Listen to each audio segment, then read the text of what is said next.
All right, what's going on, people? We are back once again. JV Wins, Dogon SS here for another edition of the Conscious Approach channel on YouTube. Thanks to You. everybody out there for tuning in. Thanks to everybody who has been subscribing to the channel, hitting that like button, leaving those comments. Y'all a fool for that Dank DeMoss video, by the way. Yeah, I'm glad that there's still some sanity left in the world, and at least on our platform, we didn't have too many people caping for this woman. So I'm glad that there was some order reestablished on that front. But, That was a crazy thumbnail, yeah, bro.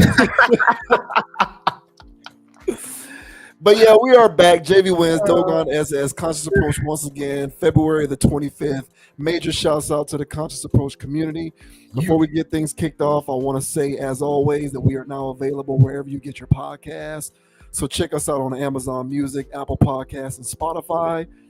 Just want to be available any and everywhere possible at all times.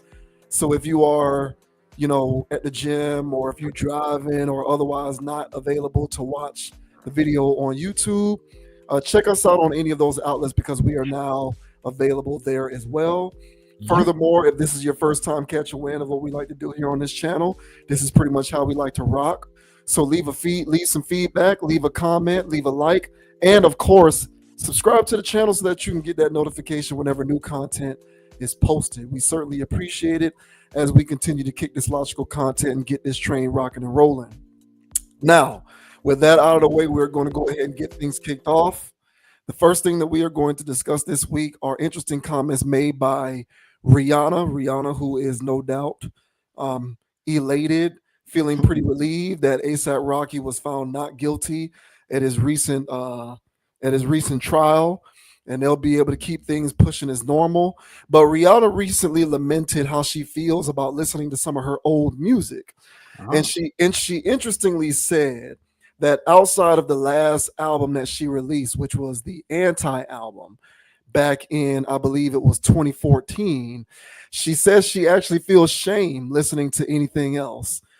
She said she always felt shame listening to her old work. The only exception to that is the Anti album. So I thought that this was pretty interesting. I felt like we'd go ahead and discuss what might be the genesis of some of these emotions. So this says Rihanna admits she can only listen to one of her albums with no shame. It's no secret that Rihanna fans have been begging for a new album for years, and now it looks like one might finally be on the horizon. During a recent interview with Harper's Bazaar, the hitmaker dropped a few hints about what's to come, leaving listeners than ever to find out. According to the Fenty Beauty founder, it won't be what they might expect either. I've been in the studio the whole 8 years, she explained, but it didn't hit me. I was searching for it. I went through phases of what I wanted to do, this kind of album, not that album. I know it's not going to be anything that anybody expects. And it's not going to be commercial or radio digestible. It's going to be where my artistry deserves to be right now. I feel like I finally cracked it, girl. The album will be Rihanna's first since she dropped Anti in 2016. So I think I said 2014, but it came out in 2016. During the interview, she also reflected on that project, admitting that it's the only one of her own albums she can listen to with no shame. Let's see. I listened to Anti from top to bottom with no shame. I used to always have shame. I actually don't like listening to my music, but Anti, I can listen to the album. She revealed. It's like it's not singing. It's like it's not me singing it. If I'm just listening to it, that's the one album that I can have an out of body experience where it's not like when you hear your voice in a voicemail and it's like ugh. Talk of Riri's new album comes just a few days after her long-term partner ASAP Rocky was found not guilty of felony assault with a firearm. Upon hearing the verdict, the rapper immediately jumped into her arms. Thank y'all for saving my life, he told jurors as they left the courtroom. So, yeah, that's pretty much how Rihanna feels about that. She says she used to her albums, except for that last one, she kind of listens to with a certain degree of shame. And I also thought it was interesting that she said, um, where is it? The quote. My computer's like acting weird at the moment, but there was that part where she was like, "It's not going to be commercial." Where Hmm. I'll go. But what do you make of what she had to say there? What I thought that those were interesting comments. Yeah, I think they're interesting too. I think they're interesting for a whole nother reason. I'm pretty sure than yours. And I'm about to go jump off a ledge. While you go look up that quote, man. But yeah, I was looking at the track listing for this one. I didn't really listen to that album. I think I listened to like the other one, whatever one that she had. Be better have my money. Because when that song came out, I was rocking out to that. I thought that song went hard. But the anti album, for what it's worth, I heard a lot of good things about it. When it first came out. So, I'll take her word for it. But I went down some TikTok rabbit holes. Okay. Uh yeah, probably mm, I think when the whole Jay-Z scandal went scandalous. So it wasn't that too long ago when he was first getting hit with those lawsuits. But I was going down some rabbit holes with that. And basically, what do we call these people? Internet sleuths. Is that the word? That's what I call them. Yeah. Yeah, man. I mean, that's a word. I hear other people saying that. So, Yeah. yeah, man. The internet investigators, the internet dot connectors. They were putting some stuff together. Basically saying, just pointing out the fact that when Rihanna signed with Jay Z and them, she was, still underage. You know, and she came to the country. Off some other stuff. I don't know, her manager or somebody, just decided to link her up with Jay Z. So, she met with Jay Z late night, and he basically was like, "Hey man, you got to sign this deal. You're not leaving here. You got to sign this deal," type of thing. And and there's clips where she's I don't know if it's 106 in Park or TRLs, one of those damn things where she was, it was a Tyra Banks. I think it was Tyra Banks, one of those. And she was sitting there joking around with her. Tyra Banks brought up that situation where Jay didn't want to let her leave unless she signed. And so pretty much she was somebody that got swooped up into the industry. They made her an industry person. She had talent, but they put her through all of these loops and whoop de whoops to become Rihanna, the global sensation. And so she had to do things musically she didn't care for. She had to do other things that she didn't really care for. And the anti album was the opposite of that for her world, as far as how the rabbit hole was directing me. And that was more or less her piece of work where she was like, "Hey, look, I'm not with the shenanigans anymore. I'm just gonna do me." That the little person on the cover is supposed to be symbolic of her, with the crown covering her eyes, basically like some symbolic of some innocent stuff, or she didn't really have a chance to be herself. She was pretty much taken and swept into this music game. So that album was her articulating musically her struggles within the game. And that's what I was taking from that. That's pretty much a rough overview of the rabbit hole. But and I kind of felt that. At the time it was her last album. She hadn't come out with any work since, and that was just her rebellion album. So when she says she listens to her old music and it's shameful, besides anti, it's probably shameful to her because that's not who she was. It's not what she represented. And that album, to her, that anti album was her putting herself on wax, so to speak. And I remember when it first came out, I don't know what her fan base are called. I know there's beehives for Beyonce, but I don't know the Rehive.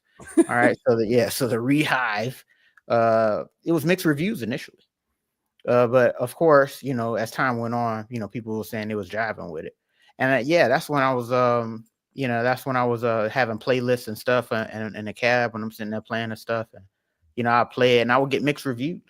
Uh, but I think overall it aged well, and people always referred back to that, and they wanted more from her. So since she said it's not going to be any, I guess, radio stuff, anything friendly like that. She's gonna make music that she wants to make.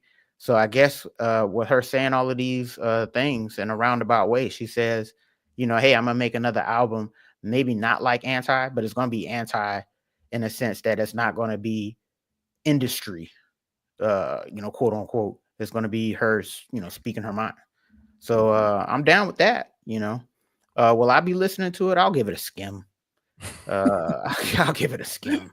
I won't hold my breath. These artists always talk about their latest project is the best thing that they've ever done, and it's the crappiest thing they've ever done. But we'll see what Rihanna's cooked up, man. She has some years to sit back. She went through some things, so it'll be interesting. But what are your thoughts, man, on what Rihanna had to say? Basically saying that she was pretty much ashamed of all of her old work except Anti. What are your thoughts? So that quote is, um, I know it's not going to be anything that anybody expects, and it's not going to be commercial or radio digestible. It's Yeah, I like going it's going to be where my artistry deserves to be right now. And I feel like I finally cracked it. Your interpretation wasn't far off from mine. I didn't go down the rabbit hole that you went, that. Oh but man. my conclusion essentially was that that tells me that everything that she had done prior to Anti was it was it was like an amalgamation of other people's music.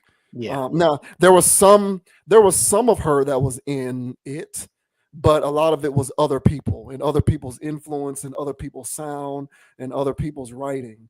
And so I guess she probably feels like it's not really where her artistry exists or where she wanted it to be, or it doesn't necessarily speak to who she is as an individual. I actually like the sound of this because to me, whenever an individual says, I'm going to make music that's for myself, that's an indication that that's an indication that they're saying, I am no longer confined to the shackles of the music industry, and I am in a position where I can essentially do whatever I want with my art, and you can take it or leave it. She's almost reached the phase, at least from her words here, she's Mhm. almost reached the phase where whatever she does musically henceforth is going to be for herself more than anybody else. And if you choose, and if you like it, then she'll probably look at it as an ancillary bonus. But Mhm. she's not necessarily going in with the intent that it's going to be something that is consumed on a mass scale.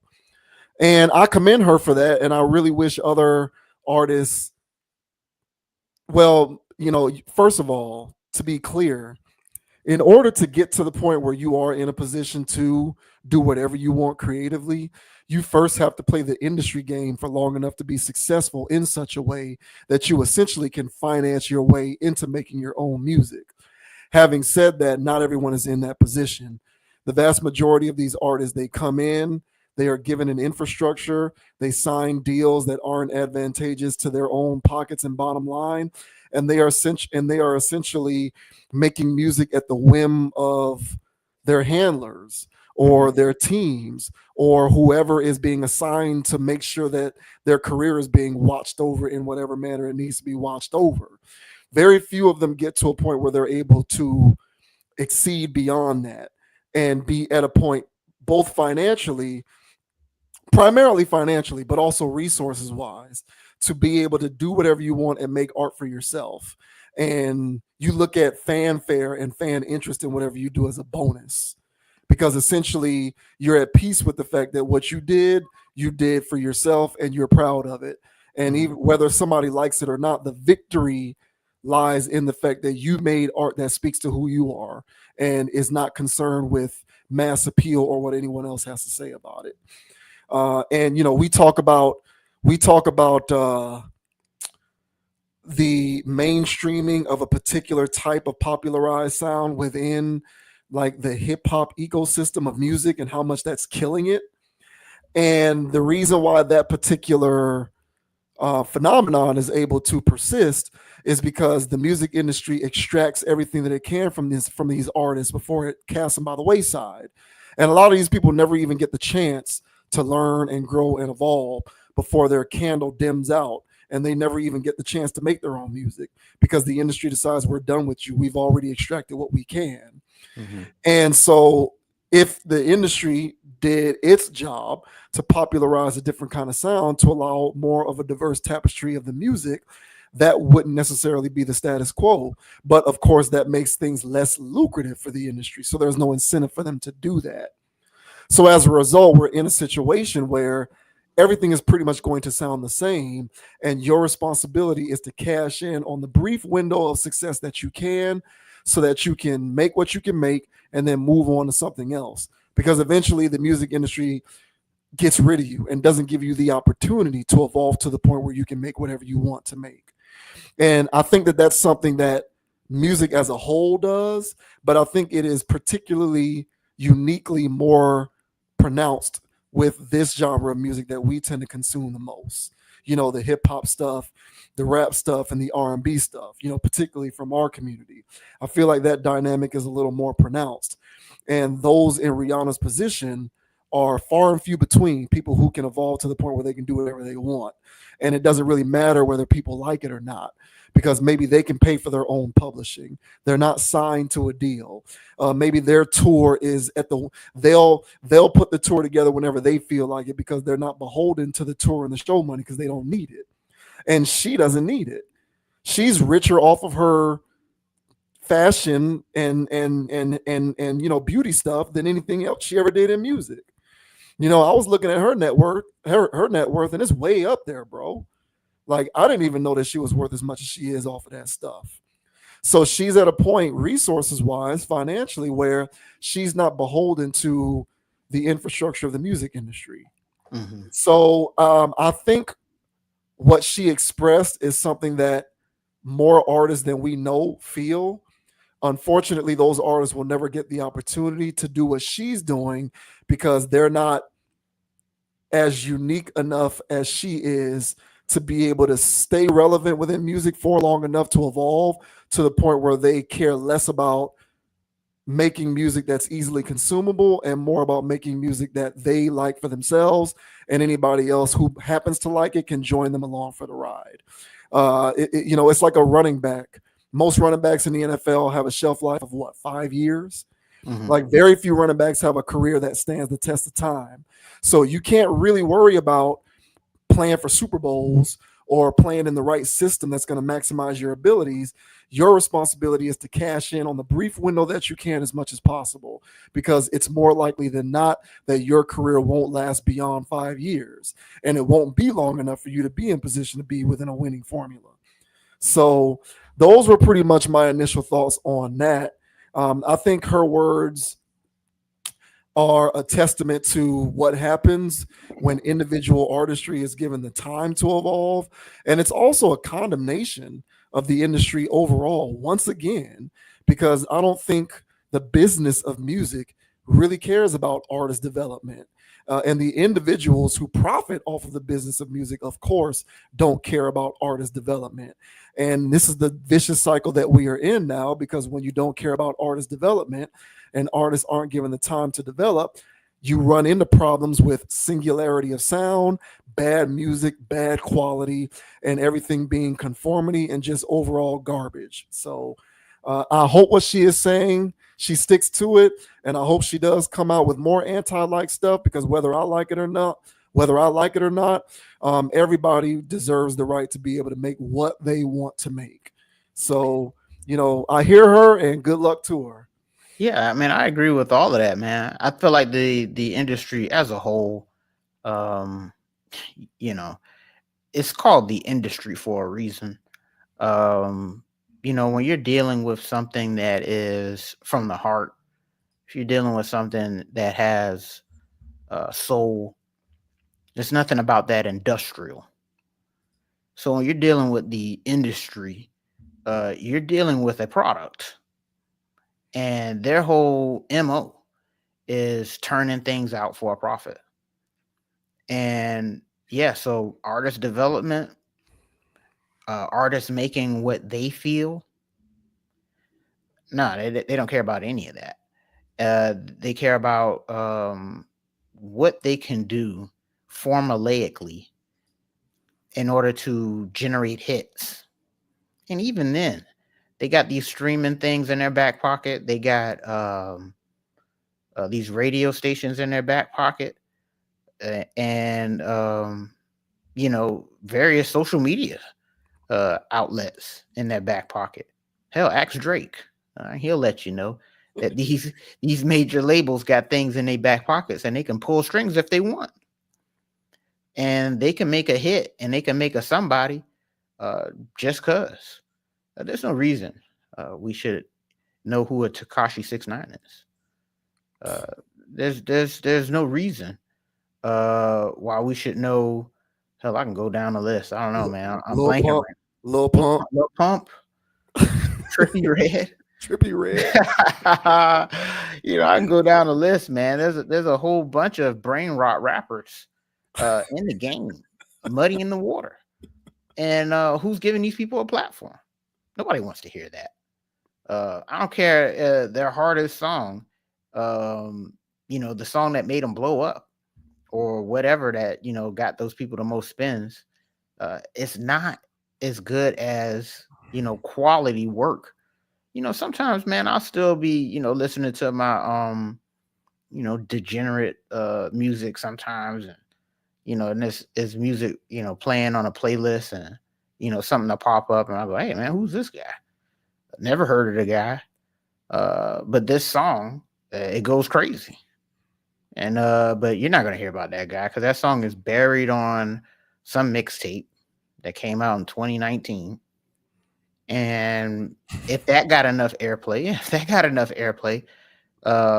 that guy would be on and popping. That would have been a classic. But nah, man. So there's plenty of music out there that people are making, that they're making just because they want to make it. They make it because they like it, and it's proliferating the internet. But the thing is, it's being overshadowed by the industrial garbage that's also being spewed out there in the airwaves. So the whole thing is that this industry, they are going to prop up whoever they want to prop up, because certain people have to push a certain narrative and certain agendas. So in the hip hop community, we already know what they're promoting. When it comes to pop artists and stuff like that, they're promoting degenerate forms of love, convoluted forms of love, aka lust, and other types of brain rottish things in that department. Very superficial stuff, and that's pop artists, whether they're white or black. I've heard some of Taylor Swift's lyrics. I didn't bother to listen to any of those Starbucks songs. But if it was like some stuff that was going on with her last album where people was actually reading the lyrics, and I said, this is laughable. Who listens to this? But she has, I don't know how many fans, man. It is ridiculous. Yeah, you And can't nobody, tell. Yeah, what you're saying right now, you can't tell any of them people any of that. They don't well, want to hear. you can't tell a Swiftie that you're the fan of a industry plant. You can't tell them that. Taylor Swift's not an industry. She's an industry plant. She's one of the biggest out there. She's not talented. There's nothing talented. There's not a talented bone in her body. And trust me, you can see her bones through her skin. So, you should be able to see if there's a talented one in there. Can't find one. So, no, man. So, yeah, there's a whole bunch. The game is riddled with industry plants. So, there's people out there like the Rihannas that was given the industry plant formula, but she still had talent. And I think everybody can see that. So she was a talented woman that was given the industry plant treatment. And those are the ones that really, for the most part, kind of blow up, And so Rihanna has a strong fan base out there, a lot of loyalists. And even though she was an industry person and she did a lot of industry things that I thought was weird, there was still something about her that I felt that was doing it reluctantly. And so, with all of this stuff coming out and her saying these words recently, yeah, I can understand that. And I can see that, and I think her fans can see that and feel that coming from her too. So yeah, man, the industry's a wild place. They do a lot of wild things. Those Diddy parties, but everybody claimed they left before midnight. But that stuff goes on for a reason.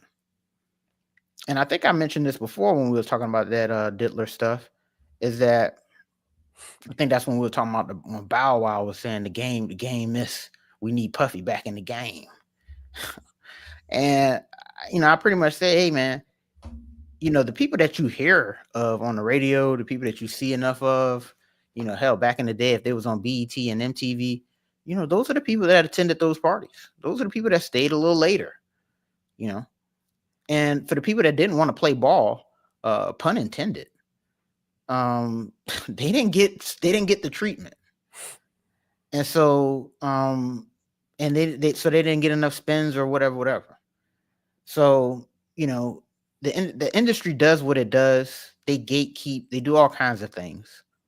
And I think Rihanna played all of those games reluctantly.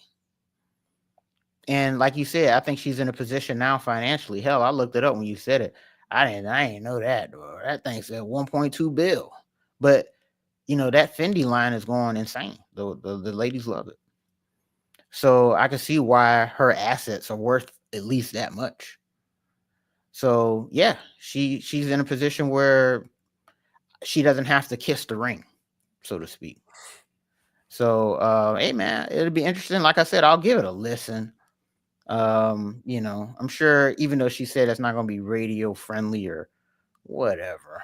I'm pretty sure there's still gonna be some stuff in there that I'm gonna label as lustful or any other type of deadly sin. But in the meantime, man, rock out. I like the idea of it all, but overall, man, the industry is a beast, um, and I pretty much don't like anything that comes from it. So if she's gonna be anti of that, I support it. Yeah, I don't really know what talent even is anymore. I don't know because to me, if you're a singer, if you're a quote unquote artist, there are certain aspects of your art that you have a direct hand in. Mm-hmm. So I'm a nerd when it comes to this stuff. Mm-hmm. I spend a lot of time deep diving, looking into the credits on a lot of albums and songs. So Mm-hmm. I don't know why. I'm always fascinated by that. I always, sometimes I'll go down a rabbit hole and I'll look at the production and the songwriting credits for albums and stuff like that because Mm-hmm. I want to know who wrote this song, who wrote the lyrics, who produced the beat, and all of that kind of stuff. And honestly, I hear everything that you're saying, Mm-hmm. but at this point in time, I don't know. I don't know that there's much of a difference between Rihanna and Taylor Swift. Uh, Damn. yes, and the reason why I say that is because, like, Rihanna is somebody who she's a beautiful girl, obviously, and she's a great entertainer. She's a star in Mm-hmm. terms of her performance value. But I've done a lot of deep diving on Mm-hmm. her albums, and there's a ton of her songs that she didn't even write. Like a lot of these songs aren't written by these people. Oh, of So, course. so yeah. So for me personally, this is just my opinion. No one has to agree with my opinion, but for me personally, Mm-hmm. I like, okay, so you can sing a song all day and put the vocals on it. That's fine. But for me, the greater talent lies in who wrote the music. For me. So yeah, so like Rihanna, a lot of her music she didn't write. It was written by some. So the concepts for those songs and the words themselves came from someone else's brain. Mm-hmm. Mm-hmm. And so when I think of it along those lines, for me, her talent lies in her performance value, what she gives you in terms of vocalizing the songs that have been written for her, and then how she performs live and in person. Mm-hmm. For me, I feel like that is on the same wavelength as Taylor Swift in terms of level of talent. And I'm not trying to belittle or big up either one of them. I'm just saying, what the hell is talent anymore? Because a lot of these individuals don't write their own music. They're, depending on the genre, they're not playing any instruments. Mhm. So what exactly are they doing other than performing the music that's been written for them? So I bring all of that up to say perhaps this is going to be a trend for her moving forward where maybe she's going to be writing more of her own stuff. Maybe her not making stuff that's commercial and formulaic also means I'm going to be writing more of my own stuff. Some of this stuff is going to be coming more from my soul than the soul of another person, and I'm merely putting vocals over it. And I got a lot of respect for Rihanna, but as you said, she was largely a product of the music industry Yeah. in such a way that a lot of the concepts and music that she put out there weren't solely from her. I And think I that's mean, 100. I looked up a lot of the songwriting credits for all of her albums. It's all written by The Dream, written by this person, written by that person. And she just did the vocals. She just performed the music. So that's my whole thing is I feel like the industry, the music industry as a whole, as we know, is just in need of an enema. Like what like we need a come to Jesus moment on what is talent. Because with Taylor Swift, I see her on stage playing the piano and the guitar. And I'm not a fan of Taylor Swift, but if she's actually playing these instruments, I gotta give her a notch in the victory column in terms of talent for stuff like that. Because at least she's doing it. So it is what it is, man. We just need, the music industry to me has just become so bastardized. I don't really know what talent is because to me, talent has always been you write your music, maybe you get input from other people. Maybe other people can come in and say, don't say it like this, say it like that. Maybe don't use this word, use that word. But what's actually happening is the whole thing is being written by someone else's brain. And this has been going on for decades, so this is nothing new. Mhm. But we're calling things talent and celebrating and lauding these individuals for being these creative geniuses. And I don't see how you can leap to the conclusion that they deserve to be distinguished as such when they're not writing any of this stuff, in my opinion. Like if you want to credit somebody for their performative value, that's a separate conversation that we can have. But in terms of just overall categorizing somebody as this or that in terms of their artistry, we need to properly contextualize that for me. So maybe she'll be on the right path when it comes to that, because Lord knows we need it, especially when it comes to a lot of the music that I used to listen to, with these fake rappers, these fake tough guys, these individuals that don't write their own stuff. Some of the most popular rappers in the world who wrote some of the most popular hip hop songs in the last 5 years, they didn't even write it, but they get all the credit in the world for how great the song is. To me, the credit goes to whoever wrote the song. Mhm. That's how I see that. And that includes a lot of songs Drake wrote, of course, as we know, but a lot of other songs written by a lot of these people who are highly publicized. And the last thing that I'll say is you remember Pink? Remember Pink, the pop chick Pink? Yeah, of course. Yeah, so I remember when Pink first came out, I was very confused by her. She was signed to Layface Records, and she was coming out with a lot of songs that sounded real R&B like, but she looked she was a white girl. So it Yeah. was interesting to me that she was producing that kind of sound, but she looked the way that she looked, pink highlights, pink hair, and all of this kind of stuff. She looked like a rocker chick to me. Like Mhm. she looked like a grunge chick to me. Mhm. Lo and behold, years later, once she became more of her own entity music wise, none of the stuff she was making sounded like her earlier stuff. It was all rock stuff. It was all pop rock and rock music. None of it sounded like that earlier stuff she was doing that sounded real R&B like. So to me, that kind of tells me she was able to free herself from the shackles of the constraints of the music industry that was keeping her from making what she wanted to make. And so it can be done. There's precedent for it, but I just feel like it's far and few between because of what the industry represents. But these days, when it comes to this music stuff, bro, yeah, I'll listen to your stuff, but I don't know how much of that you wrote. I don't know how much of that came from your brain. Therefore, I don't really know how to properly assess the talent, quote unquote, that you are alleged to have. So the more that we see a lot of these individuals doing this, writing their own stuff, making sure that they don't care about commercialization or mass appeal, I'm going to continue to just put them all in the same bucket of yeah, you might be able to perform a song here or there, but I don't really know how talented you actually are. I guess you. And I guess what I was getting at is it's more of a relative term, relative talent. I guess performative. Due to the fact that, well, yeah, like you said, well, nobody writes their stuff. Even if there's rappers, um, and they put their, I mean, I've heard all kinds of stuff. Oh yeah, we'll collaborate in there. We'll whoop de whoop, or all kinds of stuff, man. There's not really. I think when we're dealing with, what the industry is, you're not really getting anybody that puts pen to pad and does their own thing, like through and through all the way. I guess there's some people that you know claim they do that, but overall, man, the industry is what it is. They have to produce a product, and so yeah, so nobody does. Nobody writes anything, you know.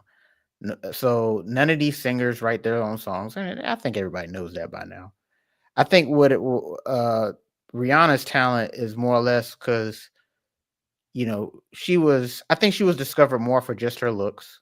Because people, she had to grow on people. She had to at least grow on me, like a forehead, you know.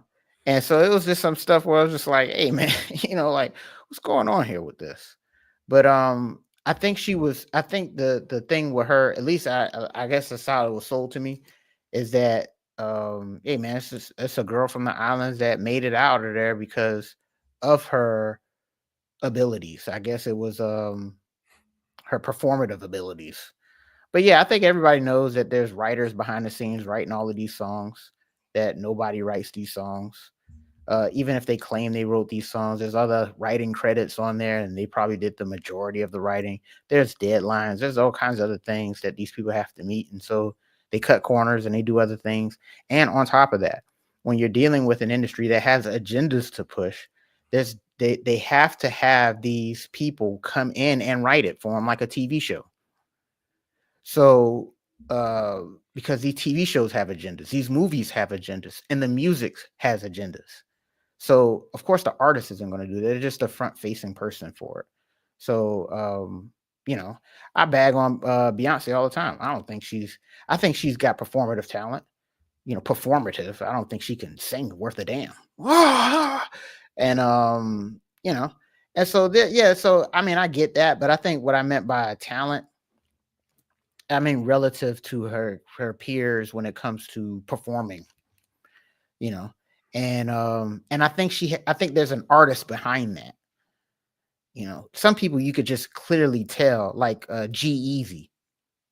You what the hell are you? You're just G Easy. You suck, dude. But why are you here? It's because you're front facing and there's nothing else behind that. Yeah, yeah, But Rihanna, I think there is an artist behind there, and I think that in her anti album, I think she had more creative control, and I guess on this one she's have more creative control. Even if you look at the writing credits, it's Tim from marketing who probably wrote some stuff, but it's still a situation where I think she executively produced it more. I had more of her hands in the dirt on it. So I think that there's artists out there that are more involved with their work, even though there's a whole bunch of writing credits. Because I think in order to make what's all this industrial stuff, you're gonna have to have a lot of hands in the pot. Nobody's just going in there by themselves penning the whole album. Like I don't think anybody does that. So I think it's relative. I guess what I was getting at is relative talent. yeah, yeah. I think that performative talent is talent. That's why I'm not going to go as far as you to say Taylor Swift is devoid of talent. She is. She is. Yeah, that's fine. I'm not. There's, I there's, was. I kid, was. there's kids right now doing piano recitals at whatever, and that That's doesn't. my well. That's the point that I'm making. That you have to place things into their proper context. She is a performer, not a pianist. So within the context of being a performer, I don't think she's talentless. But if you want to talk about artistic ability, playing instruments, being a pianist, being a guitarist, and whatever, she probably pales in comparison. But what has happened, as far as I can tell, is it's largely painted with a broad brush that she has all of this talent because I think what has been pushed is people like her are viewed as musicians, and I don't look at her as a musician. I look at her as an entertainer, and to me, you can be a great entertainer without being somebody who can write music or play an instrument. But I think we've gotten wildly out of balance when it comes to properly contextualizing music and artistry. And I think that that is a byproduct of the stranglehold that the music industry has on a particular artist's music or art or whatever it is that they're doing. So the more that we see a lot of these artists be able to do what they want to do, the more we'll be able to properly grade whatever level of talent they may or may not have. But right now, to me, it's just all murky. I don't know what any of this stuff is because the way that my brain computes talent is what do you write? What do you play? Everything else to me, performative goes into that, but you can't classify somebody as a musician because they have high performative value. You have to look at that as they have high performative value. They can dance well, and they can move on a stage and they have stage command and presence. Those are all skills and things that can be trained and based on talent. So I don't want to take away from that, but that also is not the same as an artist or a musician, in my opinion. So that's what I'm saying. That's why I thought that what she said was interesting because I thought that it was a reflection on how confusing artistry and musicianship has become, as far as I can tell. So we'll see, but definitely hear you on the point about industry plants and agendas and all of that kind of stuff. I wouldn't disagree with that, but within the scope of that, there's people who got abilities and talents. It just depends on whether they'll actually get to the point where they can actualize them. And the majority of the time, these people can't actualize anything because the industry says you want to get this payday, you have to do what we say and do it how we say to do it. And so all you can do is cash in on that as much as possible before they get rid of you. It sucks, but that is how it works, at least up to this point. Hey, fair enough, man. Taylor Swift still sucks though. So. Hey, man, she Hey, sucks. I don't li- I don't listen to her, but I don't I don't know. She ain't my cup of tea, but it is what it is. If you can have Lil Pump and 6ix9ine, you can have Taylor Swift. I'd rather listen to Lil Pump than listen to to Taylor Swift. I'm sorry, I would. I'd have to think about that. Hell no. Hey, Ray, real quick, y'all. Would y'all rather listen to Lil Pump or would you rather listen to Taylor Swift? If somebody made you listen to it for an hour, which one could you do more? I think I'd rather listen to Lil Pump. So I'll take jail time. no, you don't, bro. Yeah. I was with that question up until you said for an hour. That was when Yeah, you man. lost Hey, me. man, I could have said for a year. So hey, I just Nah. left it for an hour. No, you Give, can do give what who said give me liberty or give me death? that. I'll take death. Hysterical. Shouts out shouts out to Rihanna. Yeah.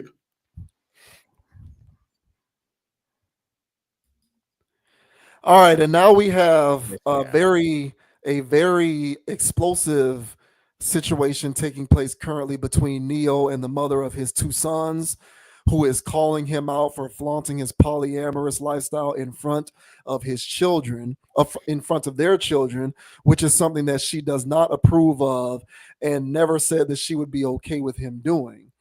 So Neo, of course, very famously was married and is no longer married. Marriage is not for him.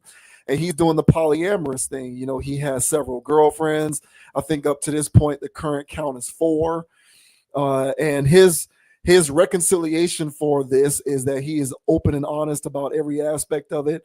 He leaves no stone unturned when it comes to being upfront about everything that he has going on. But he is very much publicly polyamorous, and he has like 3 or 4 girlfriends right now, all at the same time. And the thing is, with their kids, the women are around, and the women perform certain duties and serve certain functions and things of that nature. And the mother of his kids, the mother of their two sons, she's not too happy about that. She doesn't feel as though he's being forthright and honest about what's going on, and she doesn't think that it's the greatest influence. So this says Neo's ex blasts him for flaunting polyamorous relationship in front of kids. Neo is someone who never hesitates to show off his unconventional lifestyle, despite whatever haters may have to say about it. Currently, the performer is in a relationship with 4 different women. According to the mother of his sons, Brayden and Brixton, however, she never gave him permission to flaunt his polyamorous relationship in front of their children. Recently, Sade Bagnerize, yeah, Sade hopped on her Instagram story to call the performer out, making it clear that she doesn't approve.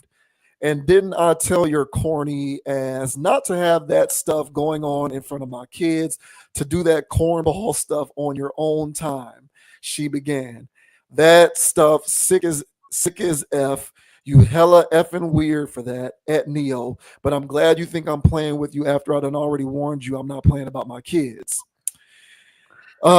She didn't stop there. She went on to insist that Neo isn't actually in a polyamorous relationship, but rather an open one. And poly relationships aren't 5+ girlfriends that party with you every night so you can pick up more girls to hook up with. That is what you call an open relationship. You're a wannabe boyfriend pimp trick. You like the GFE, which stands for girlfriend experience. Stop disrespecting poly. There is nothing exclusive about what you got going on, weirdo. Keep that stuff away from my kids. Her remarks come just a few days after Neo clapped back at critics who have who had a lot to say when he debuted his newest girlfriend last week. Them, Neo, we don't approve of your relationship, he wrote. Fun fact, I don't care. Last summer, Neo even admitted that he'd be willing to take on even more girlfriends. No specific cap. It just depends on who I vibe with and who vibes with me, he told TMZ at the time. As many as you can afford. That's how it works. And so here's a little bit of sound of Neo describing what it's like on a regular basis when it comes to his kids and his many women.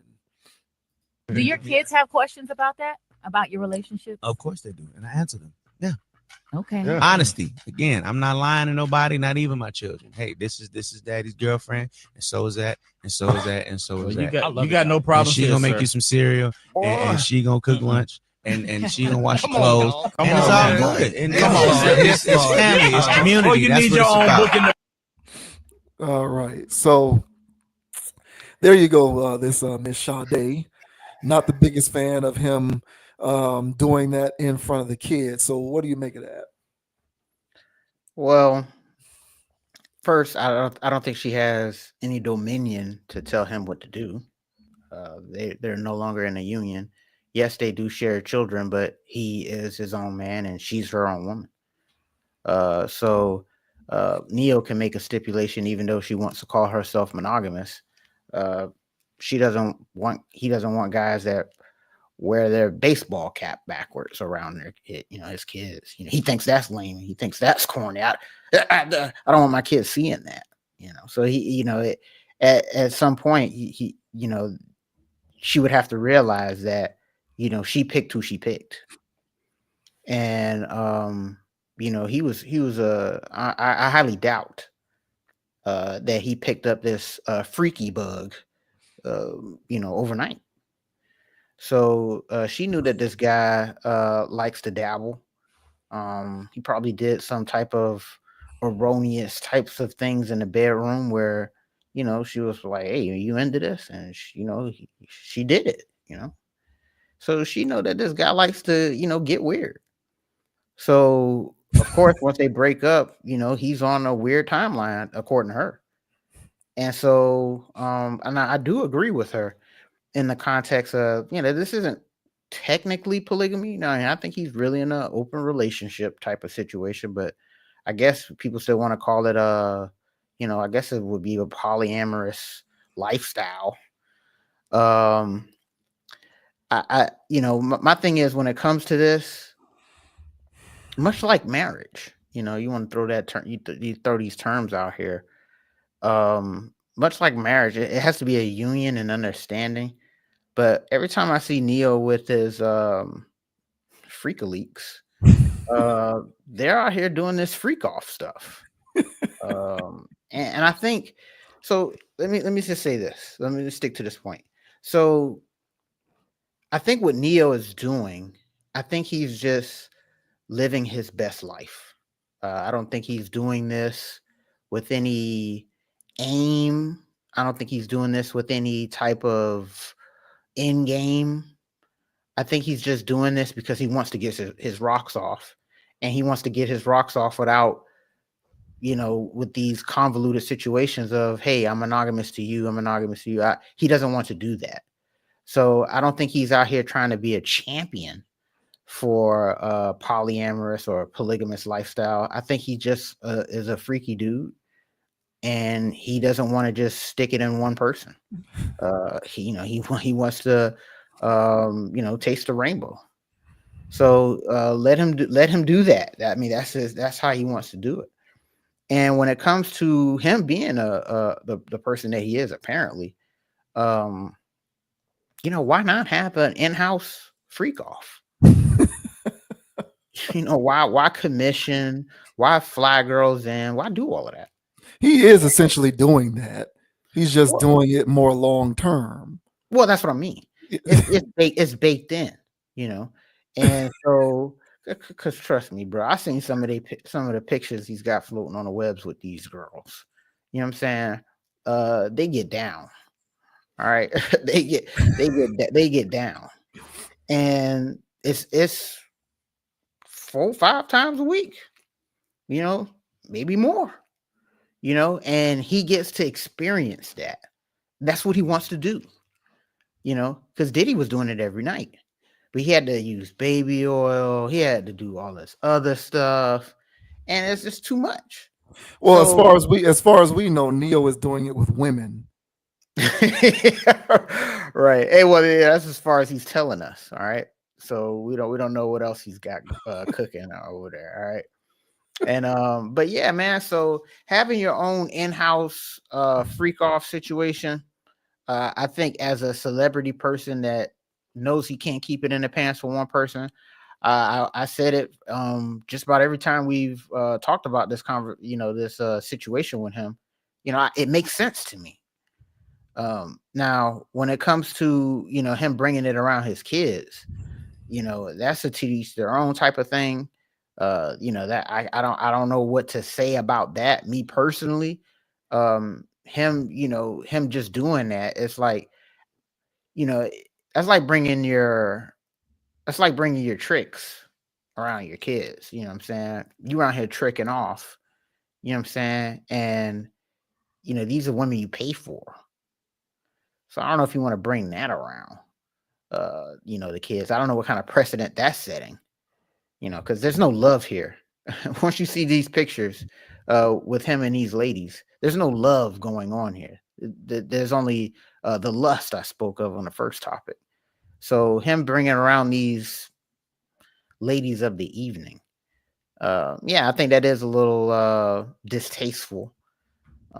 And him saying that, oh, I just want to do this for you, that want to do that for you, and then it's like, yeah, if that was like a marriage situation, I kind of respect it more. Bringing it around the kids. But again, man, like, this is a celebrity dude, so they're into things, and unfortunately, the children of celebrities, acts Northwest. Your parents are going to do some wild stuff, and there's nothing you can do about it. So, yeah, man, it's just how it goes for people in that lifestyle. But do I condone it? On one hand, I understand it, but again, bringing tricks around your kids, I don't know. I don't know how I feel about that exactly. But what are your thoughts, man, on Sir Neo around here living his best life and his old lady or his ex calling them out for it, bringing around the kids? What are your thoughts, man? I got to be honest with you. I'm surprised that that's what your response was. I thought that you were going to flame the mother. Honestly, I thought that you were going to go at the mother for, trying to dictate things that she has no place to dictate. Mm-hmm. Yeah, I mean, this stuff to me is like, you know, I agree with what you said. So first, just to kind of, I had to honestly go and look up the difference between polyamory and polygamy so Mhm, that I can have a firm understanding of the difference. And essentially, they're the same thing, mhm. except polygamy involves legal contracts. Yeah, like So marriage. polygamy is like you're actually marrying people, Mhm, whereas polyamory is more of the social construct of polygamy, but no one's getting married. mhm, Yeah, so the key difference between polyamory and polygamy is that polygamy refers to having multiple legal spouses at the same time, while polyamory refers to having multiple romantic or sexual partners, not necessarily involving legal marriage. Essentially, polygamy is about legal status, while polyamory is about relationship dynamics and consent within those relationships. Um, bro, last week we spoke about honesty and people needing to be honest with who they are. I mhm, think we were discussing Coy Leray, and you know, I believe that dysfunctional relationships are largely due to at least one individual within that relationship being dishonest with who they are. Don't talk about being a relationship oriented or a monogamous person if you know that you want to be out having your fun and doing whatever you want, because eventually the truth is going to come to a head and things are going to end poorly because mhm. someone is being misled. And that can go for men or women, either way. The problem is that most people nowadays aren't being honest with who they are. I believe what I was saying with Coyle Ray last week was, you're complaining about men not being disciplined when it's well within your power to be with a man who is disciplined. So I'm inclined to believe that you find yourself in these situations repeatedly because you like men who don't have discipline. Mhm. So you should just be honest with the fact that you prefer men who don't have discipline, as opposed to complaining that all men lack discipline, because that is simply not true. And we all know that to not be true. So the bottom line is, people don't be honest around here. And I think the reason why Neo is even in this situation, dealing with his ex going back and forth with him, is because he himself was being dishonest with her. He'd been like as you said, he'd been like this probably the whole time. Mhm. He been knew he liked to be out in the streets, have multi. He knew he don't like being with one woman. He knows that he does not like being confined within the constraints of monogamy. He's always known that about himself. Yet he tried to force the square peg into a round hole and be a monogamous dude. And we saw how it turned out. Now they're because I believe they were married. I think Mhm. so. Yeah, they were. Yeah, and so now they're divorced and trying to co-parent. And now that you're divorced and trying to co-parent, sorry, bro, but she's the mother of those kids. So she does have a say in the kind of environment her sons are being nurtured around when they're on your time. At the very least, she has the right to express discomfort with some of the things going on when they're in his care. That's what I think. She's got the very least. Yeah, so She's got she the can very least. she can say that all day, every day. Now, Mhm. obviously, if there were no official terms or documentation, of course, coming out of the separation, that Neo and cannot do certain things while they're in his care, then of course she has no legal leg to stand on. All Correct. she can do at that point is complain. Correct. But does she have the right to complain because she doesn't like it? Absolutely. Yeah, yeah. Absolutely. And I agree with what you said 100%. I think people like him are using polyamory or polyamorous relationships. I think they're using it as a as a as a official designation to morally designate their lifestyle. Mhm. They want to like sort of morally put what it is that they do with their life in certain buckets so that it's not viewed as like morally wrong. And so, as some of these alternative relationship setups continue to become more normalized, things like polyamorous relationships, if you're somebody who wants to have all of the sex with all of the different sexual partners in the world without being confined morally to any constraints socially, you can just say, "Oh, I'm polyamorous." I think that's what people do it for. People, as you said, people want to get their rocks off. They don't want to do it with just one person. They want to be able to have as much sex with as many different people as possible. So, how can I be at peace morally with my decision to do this? Oh, I can just put it into a categorized bucket. I'm polyamorous. So long as there's something that I can officially call what I'm doing, I can feel more at peace with my decision to do it this way.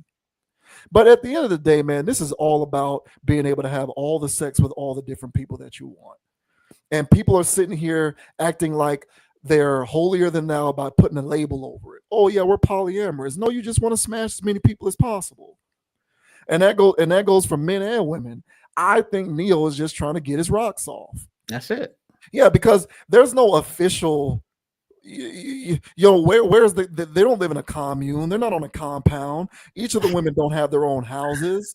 He's just bringing them in and out, recruiting one after the next. It's more like he has a harem than anything else. Correct. Like to me, this isn't polyamory. It's a harem. He's the sole male. Because really, polyamory is if one of those girls wanted to get a boyfriend, as long as everybody agreed to the setup, He they'd might be be able to. down. Yeah, he might be down with that. Bro can probably join in. Yeah, get a 2-man.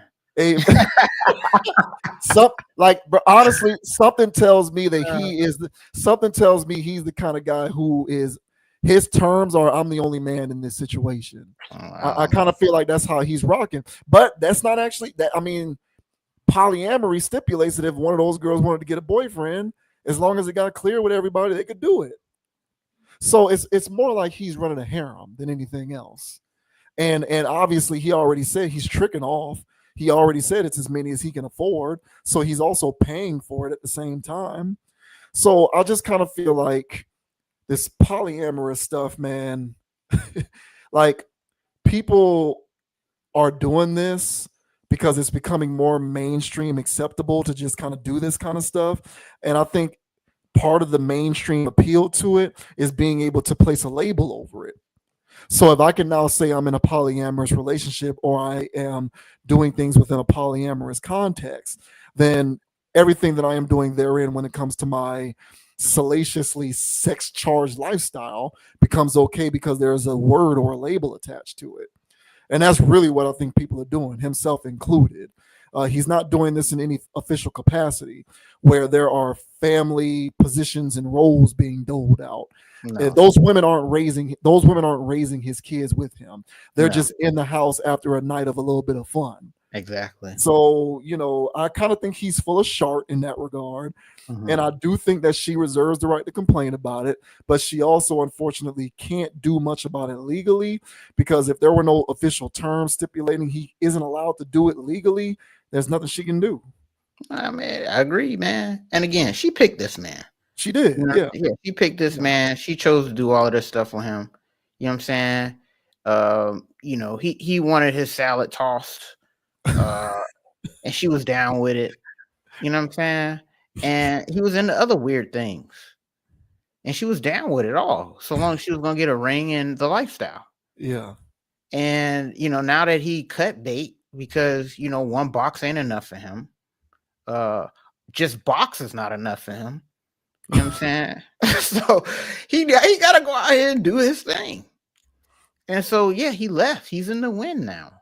And now he said, you know what? I'm just going to trick off and live my trick ass lifestyle. And so, and hey, son, this is how you do it. You know what I'm saying? Yeah, this is how you do it, bro. You just, you know what I'm saying? Just give a little cash right here. She going, and I seen these women, just bad lace fronts, tattoos all over their body, BBLs. Yes, yeah. These girls. He finds them in strip clubs. Yeah. And so he's running around with strippers. They're happy that they're having premaritals with a celebrity. Then they just go to another place and they just recruit, bring another girl in, and they just get crazy with it. And so that's the structure of it. And like you said, bro, it's a harem, real lustful, debaucherous behavior. Yeah. Yeah. And so now in previous topics, when we brought up the whole Neo thing, I was defending more or less. Well, I defend both. I defend polyamory in the context of kind of like how with Neo, his premise was like, hey man, I know I just can't be one person. And there's a lot of people out here that just can't be one person. And there's a lot of people out here faking the funk. I hear talking about, oh yeah, I just want monogamy. I just want monogamy. And there's shadow people in their phone. Correct. Yeah. Yeah. And they're having inappropriate conversations. Given the opportunity, they're gonna, jump on something. It's inevitable. It's only a matter of time before they do. Correct. And it's a lot. So it's a lot of people out here. It's like, you out here, you go out here and poll people. Over 90% of people are going to be out here talking about something. Yeah, monogamy is the way. And if anything else, you're a sick person. You know what I'm saying? And 80% of those people are cheaters. So I don't want to hear it. So if those people are out here doing all that wild stuff, I said, you might as well be open about it and don't lie. And here's the problem. So everything that I was bashing Neo about him being a trick and all of that stuff, I think he just came to term with his lustful behavior. And there's other people out here, both male and female, need to be honest with themselves about their own lustful behavior. Now, why has everybody got all this lust bug? I can tell you why the fellas got it. Too much corn, all right, and too much other things out there that's going on that's got their minds all in a bunch. You know what I'm saying? The ladies with their lustful, highly charged stuff that they got and that they consume in media. I just talked about in the last topic about lustful lyrics and other things and stuff like that. It's a lot of people out here that's being fed these spirits. And they're hollering they want monogamy, but they're cheaters. So Neo said in the previous topics, like, hey, look, I tried it, but I knew I was a cheater too. I don't want to do that anymore. I don't want to hurt people anymore. So he just went full bore. So in that aspect, I don't blame him. But at the same time, don't go around here acting like this is a thing. Because if he was actually out here dealing with people and trying to have a structure, I wouldn't mind that. The structure he has is strippers. Correct. Yeah. BBL girls. You know what I'm saying? You're not trying to build anything with this. And they're only around just as much as you're around here trying to pay for that like that and funding their lifestyles. Yeah. So I don't really get on with that. You know what I'm saying? So I just figured that I think that people out here want relationships for real, but they also want that person that, they linked up with 5 years ago that's still in their phone. So my whole thing was like, be honest with the person that you're dealing with and say, hey, I still link up with this person from time to time. You okay with that? This would be a better world. It'd be less families getting broken up. It'd be less drama. But of course, we're not going to have that. So we're still going to have a lot of liars and cappers out here. You know what I'm saying? And that's fine. Y'all got that. And then on the other aspect of it, where I defend polygamy. Now, if you want to do it in a structured format and have multiple wives, and it's a situation, a real structure, I don't have a problem with that at all. And honestly, I think that people need to look into that. I think polygamy needs to be legalized. Oh my God, this guy here. And this, I might not be in that situation. Okay. All right. But at the same time, I still think it needs to be allowed because, it's a lot of things that you'll see the benefits of, And when we was talking about the Jason Kelsey situation where his wife was saying that, Jason doesn't watch the kids, I'll just pay for a nanny. If that was a polygamous situation, they wouldn't have to pay for a nanny. The other wife would do that. While she's busy doing this, he's busy doing that. The second or third wife will be able to tend to the child. While mother's going through all of this crazy postpartum stuff, she can't handle this. You know what I'm saying? She's about to rip her hair out and all this other stuff. She's got all this sisterly support around her. Not these mega thoughts with BBLs. That's not what they're not going to do that. You know what I'm saying? If a girl's over there about to pull her hair out or whatever, on some stressful stuff, these women can't cope her. They don't even like her like that. They only like her when she's busting them wide open. That's why it's all a farce to me. That's why people like Neo are posers, because this has nothing to do with family or rearing children, and it has everything to do with him just being able to smash as many women as he wants. And bust nuts. Yeah, it has nothing to do with family or kids, and it has everything to do with his sexual appetite. And that's why I think it's gone too far. Yeah, and that's the boat that I think most people are in. And so being able to say I'm in a polyamorous relationship gives you an official reconciliatory measure that you can put into place to make yourself feel morally at Legitimize peace. it. Yeah. You can be morally at peace with you can be morally at peace with your decision to be perpetually out into the streets because there's something that you can call it. And no one's going to say, hey, man, why are you doing that? That's bad. Because if you're on any social media platform or watching any form of new age media, these types of setups are all but, completely acceptable. So it's a ruse. I've never contested the practical benefits that a polygamous relationship can serve. I think that there are some social constraints that make it difficult to pull off in this day and age. But I think if you're able to pull it off, there are several practical benefits. But most people, to me, aren't doing that. What most people want to do is have as much sex with as many people as possible. It has nothing to do with family or kids or a family structure. It has nothing to do with any of that. It doesn't. And the reason, and I agree with you, and the reason being is everybody is over sexualized. Everybody, and so and you just turn on the media or any type of, you can't watch a TV show now or a movie without a sex scene, and they're getting more and more graphic. More male oriented too. You know what I'm saying? It's person on person, this on that. It's like, hey man, what's going on here? I thought I was watching a movie about XYZ and it turned into XXX. You know what I'm saying? So yeah, man, I can't do it. So I'll tell you like this, man. I agree with you, bro. I just think that Neo with these BBL'd up women, he's just doing his thing, and whatever.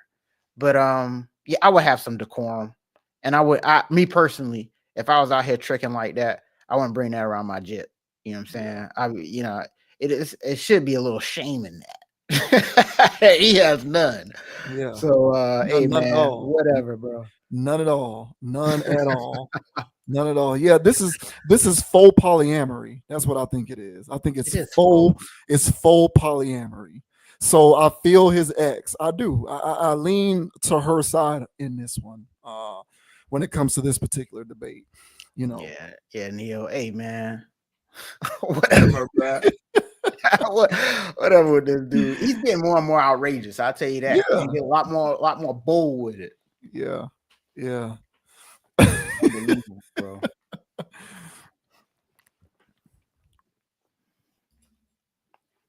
And in the latest news involving an artist selling their catalog, the T-Pain has become the most recent example of an artist who has decided to sell his publishing and his masters to earn a rather sizable payday. Nelly did it. Nelly did it, and somebody else did it. Wiz Khalifa did it too. Just kind of selling their masters and publishing to a venture capital firm for a large lump sum of money, man. So this says Grammy Award winning artist T-Pain to sell publishing catalog and part of his master recordings. T-Pain is the next artist to cash in on his publishing and masters. Variety reports that the Grammy Award winning artist, who has secured 10 Billboard Hot 100 charting singles, sold his publishing catalog and select masters to Harborview Equity Partners. It is unclear at this time which songs are included in the deal or how much the purchase price was. The announcement also coincides with the 20th anniversary of several T-Pain songs, such as Buy You a Drink, Bartender, I'm in Love with a Stripper, Flow Riders Low, and I'm Sprung. Oh boy.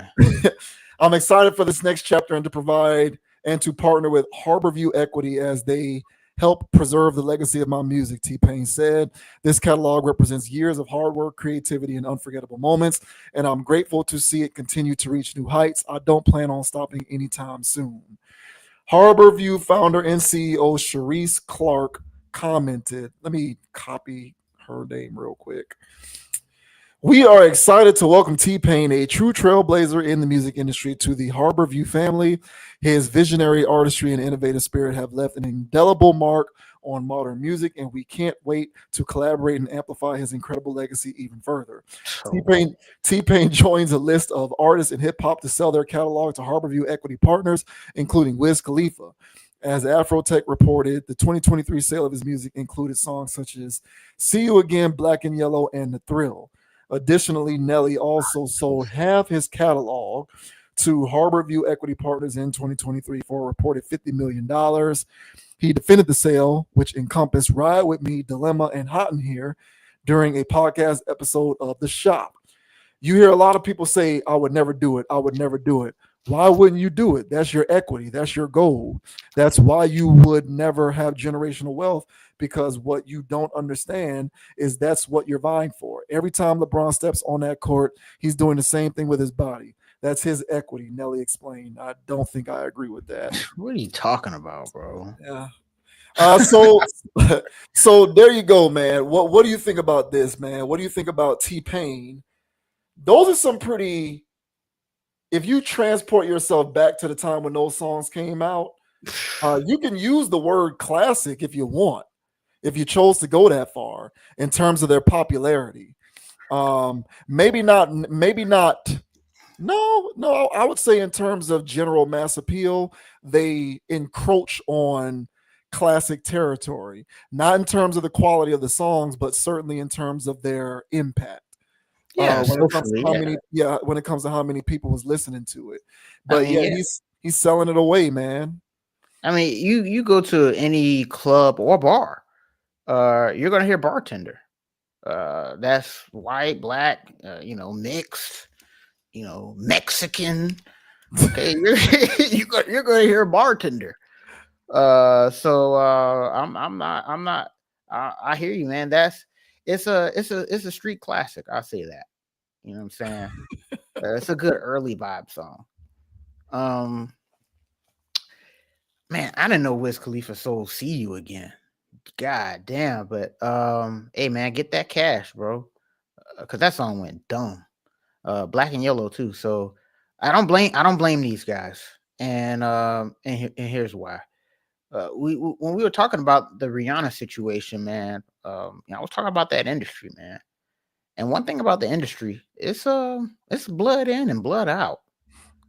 And you can beat on your chest and say you own your masters if you want. But you know, somebody's gonna come for that. One way or another. All right. They're gonna either legally take you down or some other kind of way, where you're just gonna have to force to sell assets. So if I were a recording artist and I were in these guys' position, I would flip it. Yeah, I would flip this. No different than a house. It's an asset. Yes, it's mine into perpetuity. I can make money off this hand over fist, but with streaming dollars and stuff like that, it doesn't. The checks don't hit the same. But this is still a piece of work that will be able to be played forever if it's getting played in Mexican bars. Then why not use that leverage right now while the iron is still hot and sell it for a particular price, and then take that money, okay, and then invest that in something else. All right, so it's not to sell it to go blow it. It's just to sell it to just move that asset from one 401k to a Roth IRA or however that stuff works. You just move the money over from one place to another place. Don't touch it and just let it accumulate and do its thing. And that's what I would do. I would take that capital or whatever, invest in real estate, buy some land, do some stuff like that where I got something that, it's not blood in, blood out. I got something that I own and some property or some stuff like that, and I'm still doing my thing. Will the checks come in the same or whatever? No, but my net worth and all of that stuff is still pretty damn strong, and I didn't just take that money and blow it. So I agree with these guys selling their stuff, because there's some people around here, or Harborview or whatever. These people are lurking. And I don't know how that stuff goes on down the line. So yeah, I'll just sell it, get the heat off of me. Hey, I don't own it. Hey, I don't own that. And the weird thing about that though is selling your intellectual property, your rights like that, is that you will be used into perpetuity on somebody else's rigmarole. You know what I'm saying? I guess us doing stuff on here all the time, it could be recycled and used in any kind of way. One of these days, bruh, probably in like 2070, all of these podcasts and stuff. Yeah, man, this is just going to be generic stock stuff that somebody can just buy and own. And somebody just bought Conscious Approach pods, and they made a great investment. You know what I'm saying? But then repurposed it to, make memes and weird stuff. And stuff like that, because there's nothing we can say about it. We're uploading it to a public platform, But for these guys out here, because I saw stuff where they use Kobe's image in a way I didn't care for, after his passing, and they'll use other people, after they pass. What isn't the way to prevent that is to not sell it? That's what I'm saying. So that's the crazy part about it. When you do sell it, your stuff can get used however. Yeah. You know what I'm saying? And so bartender can be used in, polyamory corn. In the future. And there's nothing T-Pain can do about it. You know what I'm saying? And then, I'm in love with a stripper is just the anthem for that. And he's not getting checks from that either. So he's gonna have to deal with that. You know what I'm saying? So but if you're okay with that, be the bigger man and sell it now. Sell it now. You can still have that, you can still put your, hey, that's my song though. Am I getting paid off of it? No. But I got all these thousands of acres because I sold it. So yeah, man, I think if you use it the right that money that you sold it for the right way, I don't think you really took a loss. But what are your thoughts, man, on T-Pain, Tallahassee Pain, out here selling his works to harbor whoever? You down with that? What are your thoughts? I see how you can go either way. My preference is that they don't sell it. That's my preference. If Nelly was able to sell his catalog for $50 million, that tells me that he could have been able to leverage it in a way that it earns more money than that over a longer period of time. I agree. Like if he was able to sell it for $50 million 2 years ago or whenever that was, that I feel as though in 10 or 20 years, it could have been worth more than that, especially if it was effectively leveraged by allowing it to remain in-house.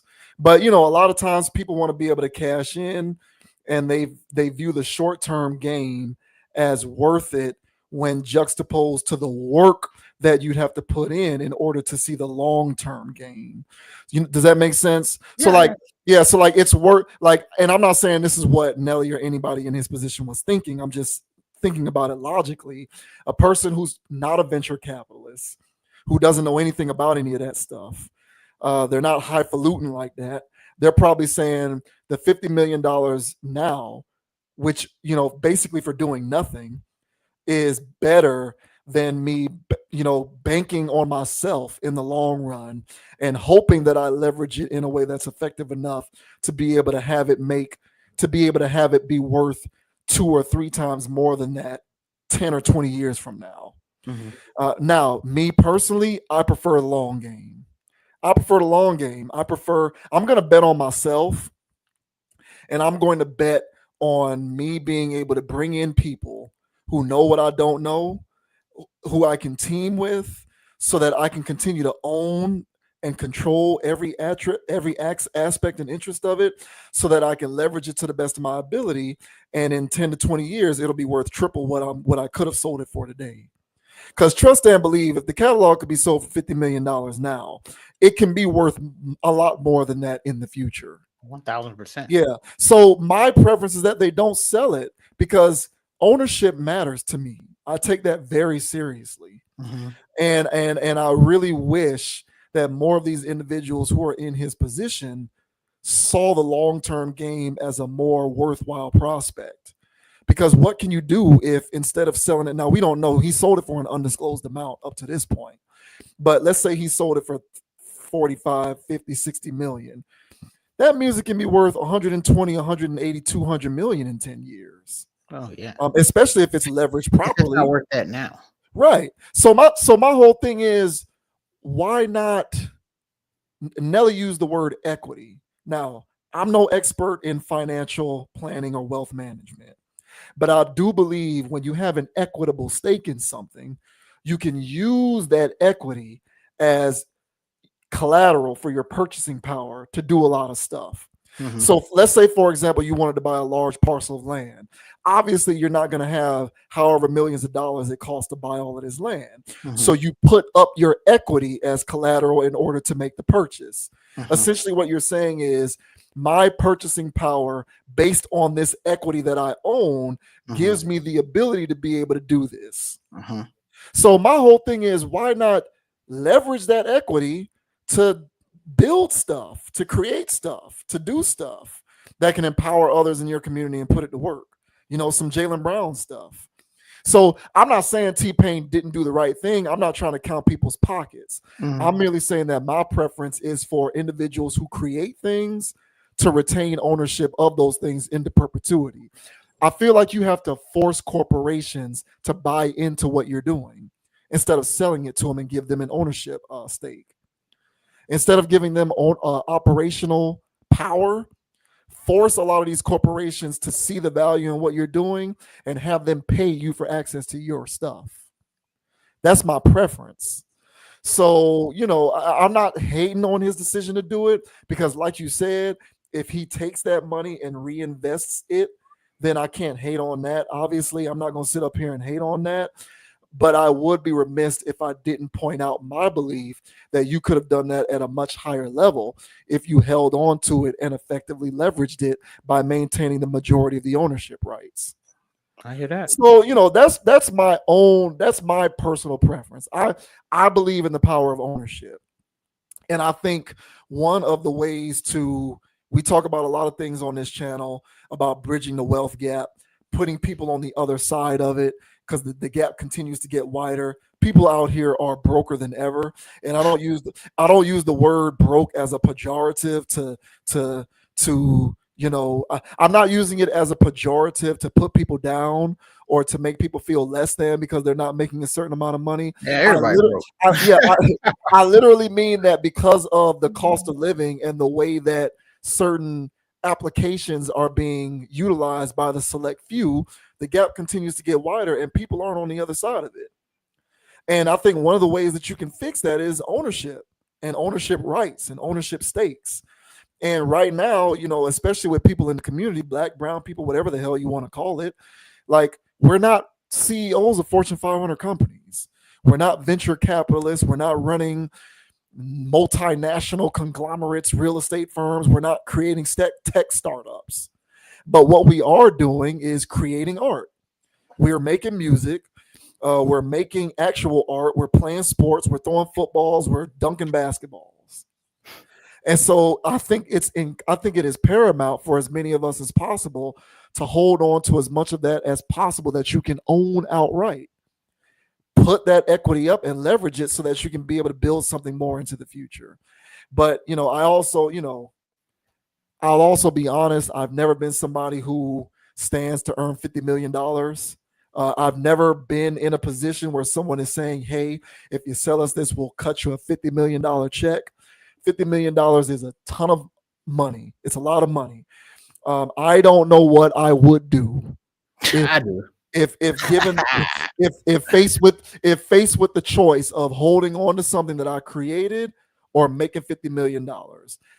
At this moment in time, I don't know what I would do, but I do know intrinsically my personal sensibilities are for me to retain as much ownership as possible. But you know, I also am not going to get mad at people like Payne because, hey, bro, $50 million. I hope you reinvest that thing in effective ways. It's all I can hope for, is that you take that $50 million and reinvest it in ways that make sense, practical ways that matter. But if he's just going to take the $50 million and ball out, and you know, it served to increase his net worth, but all he did at the end of the day was sell it to Master. and now they get to make more money off of his creation, and he gets to make nothing else because he cashed out. I don't like that either. So I just hope that he reinvested, like you said. But if I had it my way, I do think ownership is important. I really do. Yeah, I think in a perfect world, you would be allowed to, but it's to me in the music industry, because again, with the music industry, man, you're dealing with a mafia. They're only owned by a handful of people, the whole damn thing. So you include these organizations like these venture capital firms. You group them in with the music industry. Yeah, because they're just antennae. So they are entities. Yeah, part of the tentacles of the machine, because they are representing themselves, but it goes back to the machine. And so they're it's like, hey, we're just a regular music group over here, and it's just like, nah, man, it all belongs to the same octopus. You know what I'm saying? So when they're selling it back, they're selling it back to the beast, which is fine if you ask me, because when you're out there, man, and the Kraken grits a hold of your ship, you're done. So I'm telling you right now, man.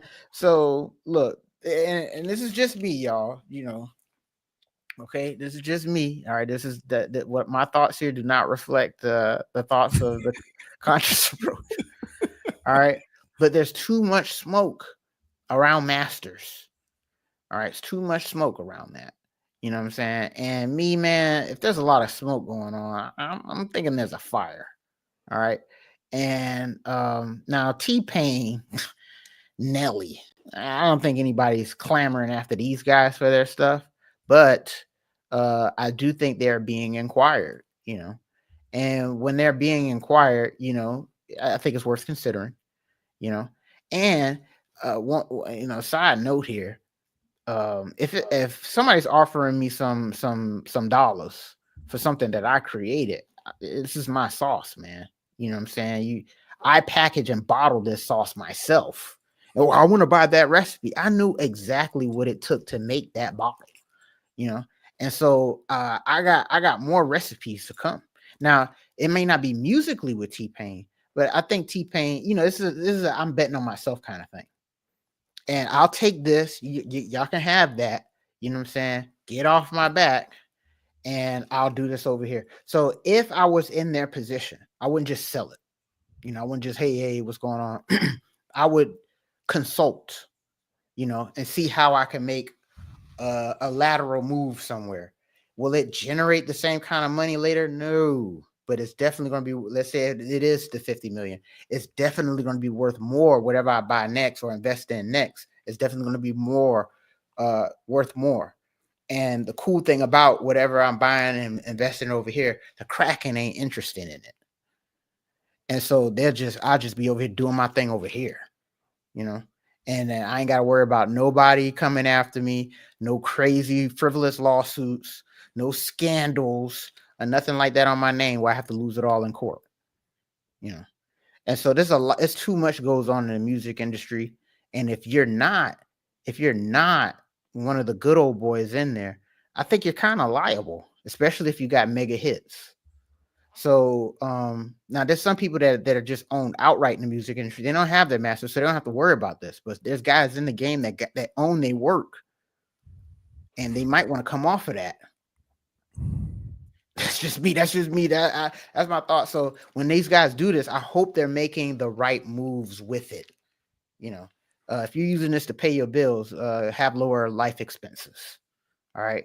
But if you did this to move the money into another venture, then that's fine. And if it's not going to be, tenfold like your music is, at least get 5 to 3-fold. You're still making a lot more money than it would be just sitting there. So, or spending it. Yeah. So, hey man, that's just my thoughts, bro. I feel that, man. I just don't know, bro.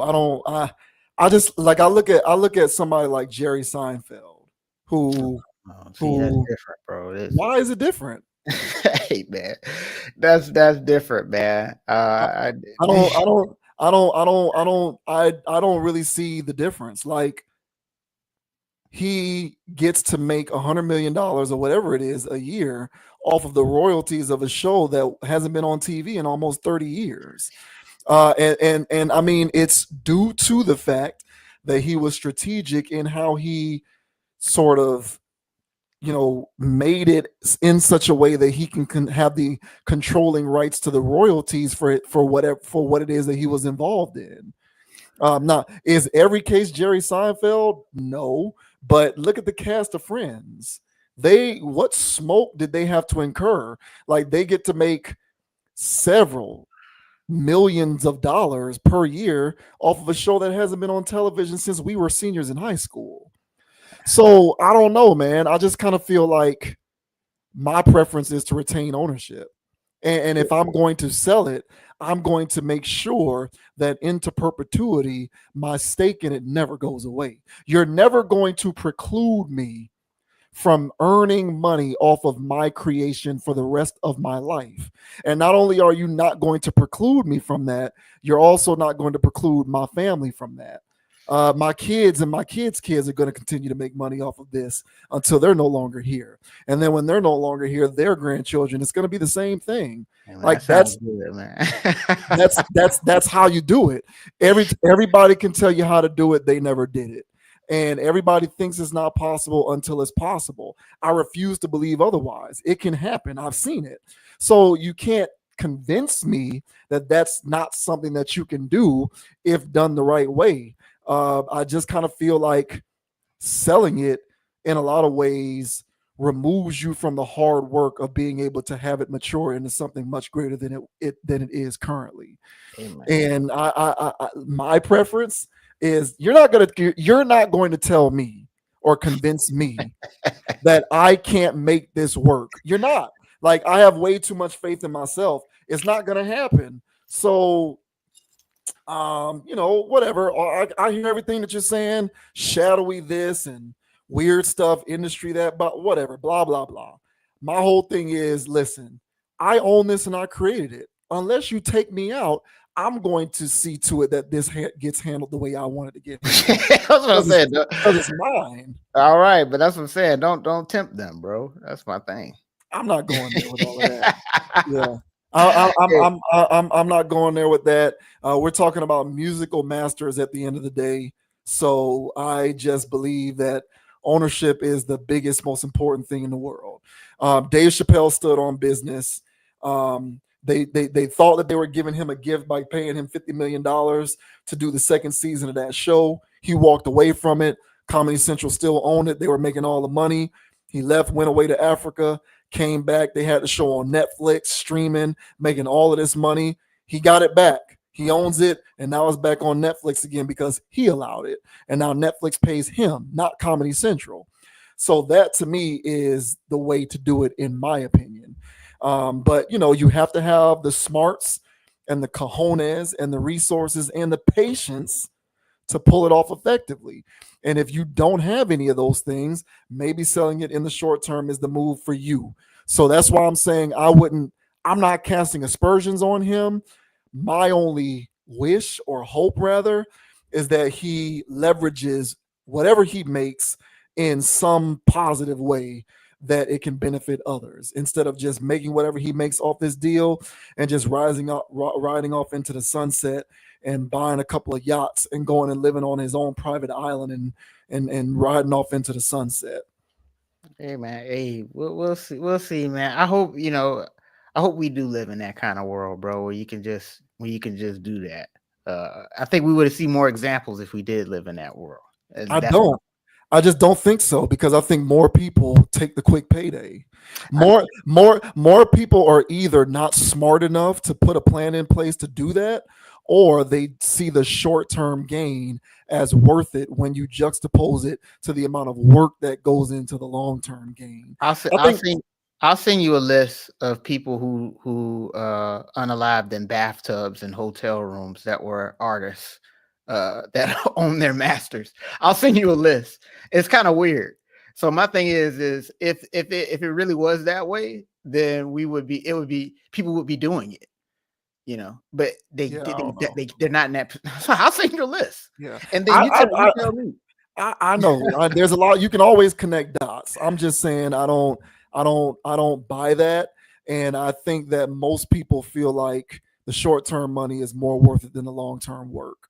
So I just, for every example of every list, for every example of a name that you send me of people that are whatever you just said, I can send you an equal amount of people who are not in that state that are able to do it. And then I will ask you, then I will ask you follow-up questions that I'll say off air. All right. Then I'm like, oh, okay. Then if you don't see a pattern, then I don't see one at that point. I'll say well, maybe not then. We'll call that one. Shouts out to T-Pain, man. I hope you reinvest that in some kind of way. You got the sauce, bruh. Make it again.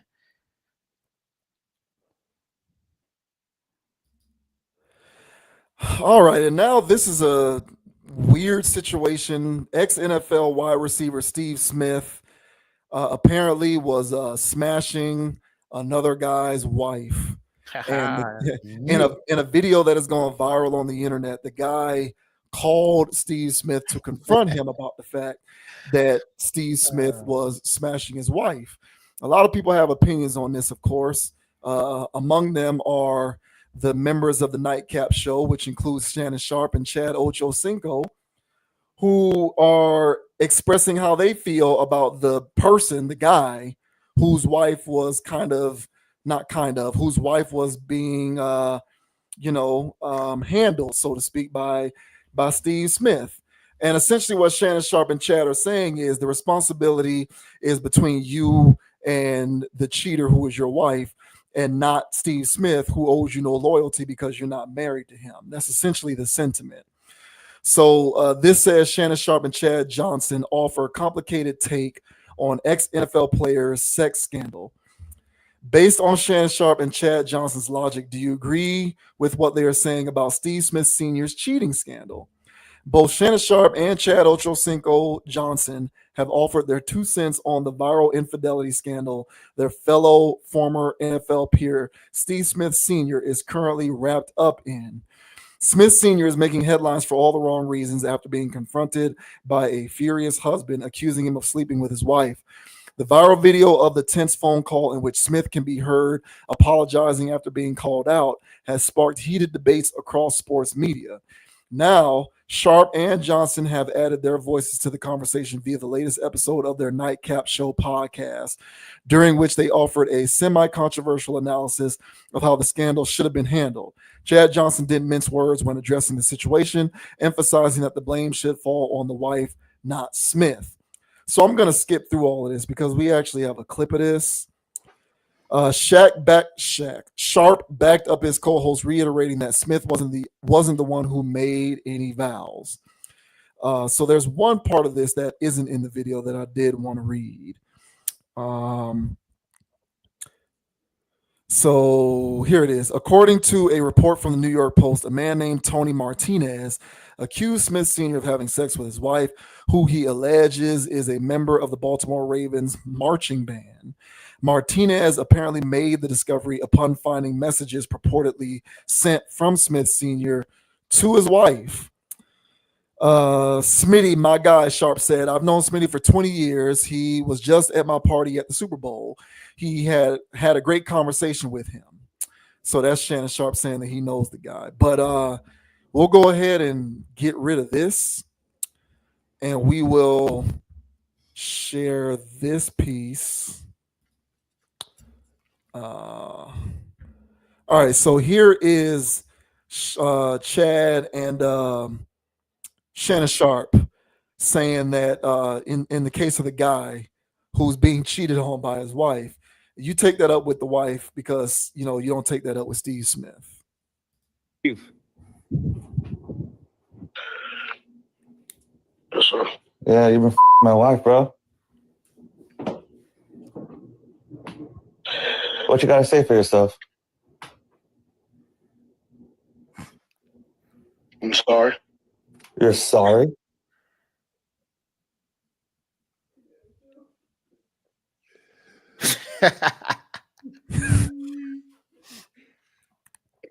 Well, listen. He said he's sorry. He said he's sorry, Unc. Now listen, this is what you don't do. This is as a man, understanding, that's my wife, girlfriend, someone you're seeing, someone you're talking to. You never confront the individual because Steve Smith Sr. owes you no loyalty. Steve Smith ain't married to you, bro. She's not married. Steve is not married to you. You talk to your wife. You check your wife, and that goes for any and everybody. I know a lot of people, you want to crash out about your woman and all this stuff, man. Or your man. Or your man. Listen, it goes both ways. It always comes down to me again. Understand who you're marrying. Understand human nature. Human nature is undefeated. I'm gonna say that as well. I don't care how people come off. I don't care how innocent they may seem. I don't care how much they tell you they love you. When certain opportunities present themselves, they gonna go. When certain opportunities with certain individuals that are convenient and they feel they can get away with it, they're going to go. I don't care how much love there is. I don't care how much money you got. It doesn't matter. Understand who you're dealing with and move accordingly. I mean, I say it all the time. Listen, had a family, kids, husband, he doing everything, he's doing this, and you upset. There's no reason to call Steve. That's not doing nothing. You take that up with the wife, you take it up with the missus. Well, I think the thing is what the gentleman was doing is that, like, okay, if I'm gonna get a divorce, I'm gonna try to mess your home up also. That's what this was about. I ain't answering. Hey, First of all, that ain't my MO. That's not me. You married? Oh, this ain't nothing. It's something. You know what your hey, no, don't just keep it a buck with me. You married, and I'm a firm believer in this. A man might not want his wife, but the moment another man shows interest, all of a sudden it gets rekindled. And like you just said at the top, people will crash out about certain situations. That crime of passion, and juries are very sympathetic. They're very sympathetic in situations like this. Crime of passion. Leave it alone, guys.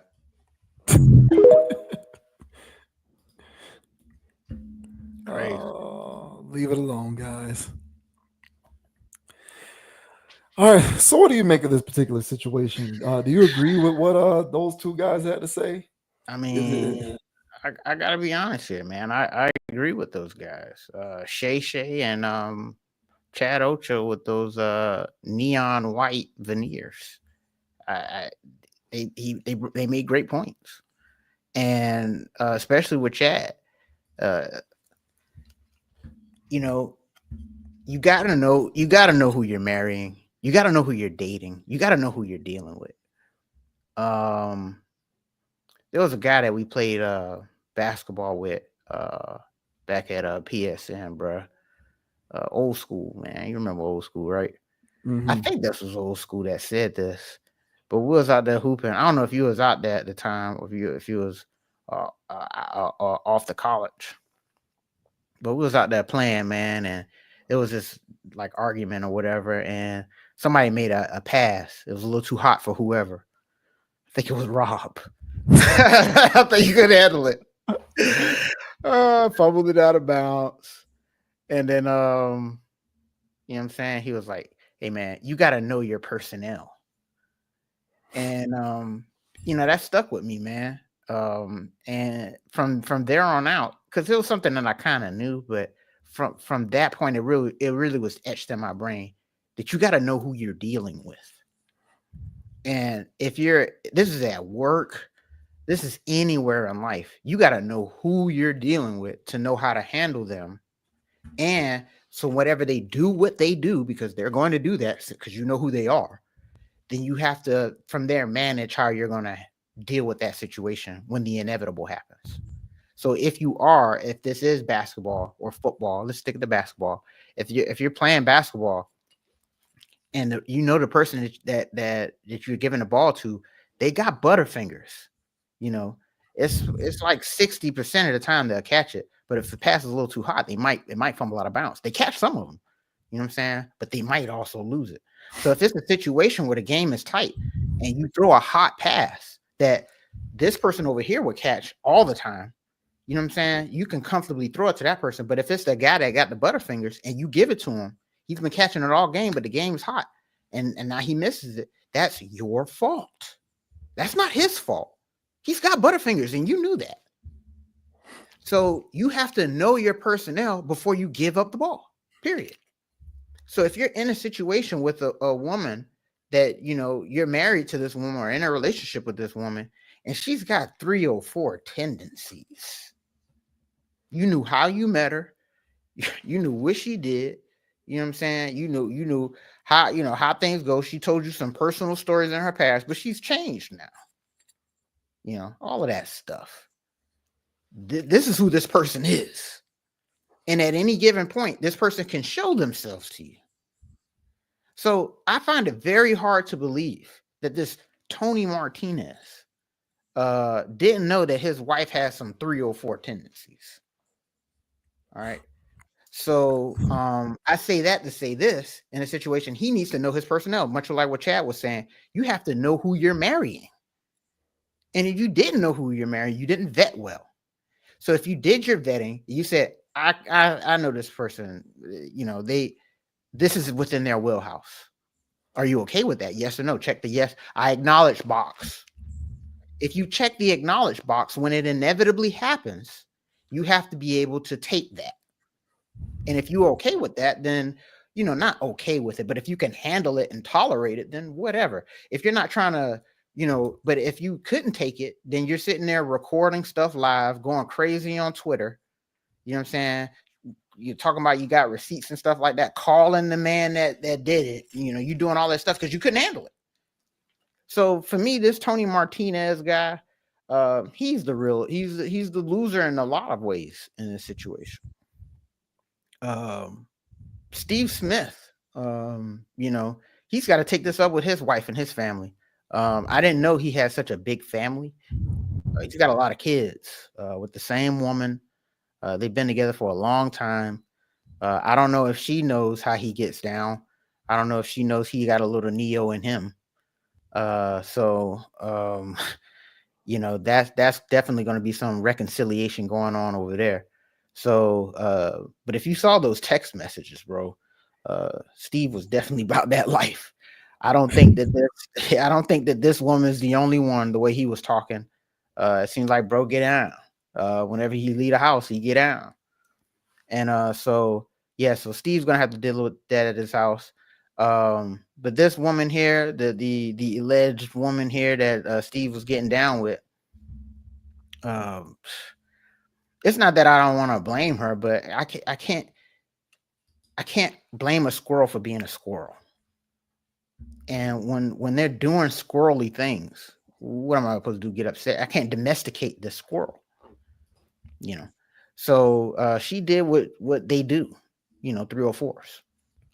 And if you saw her messages, man, she bout that life. And I find it hard to believe he didn't know that was in his woman. Double texting, triple texting, saying what she'll do to the man. It was egregious.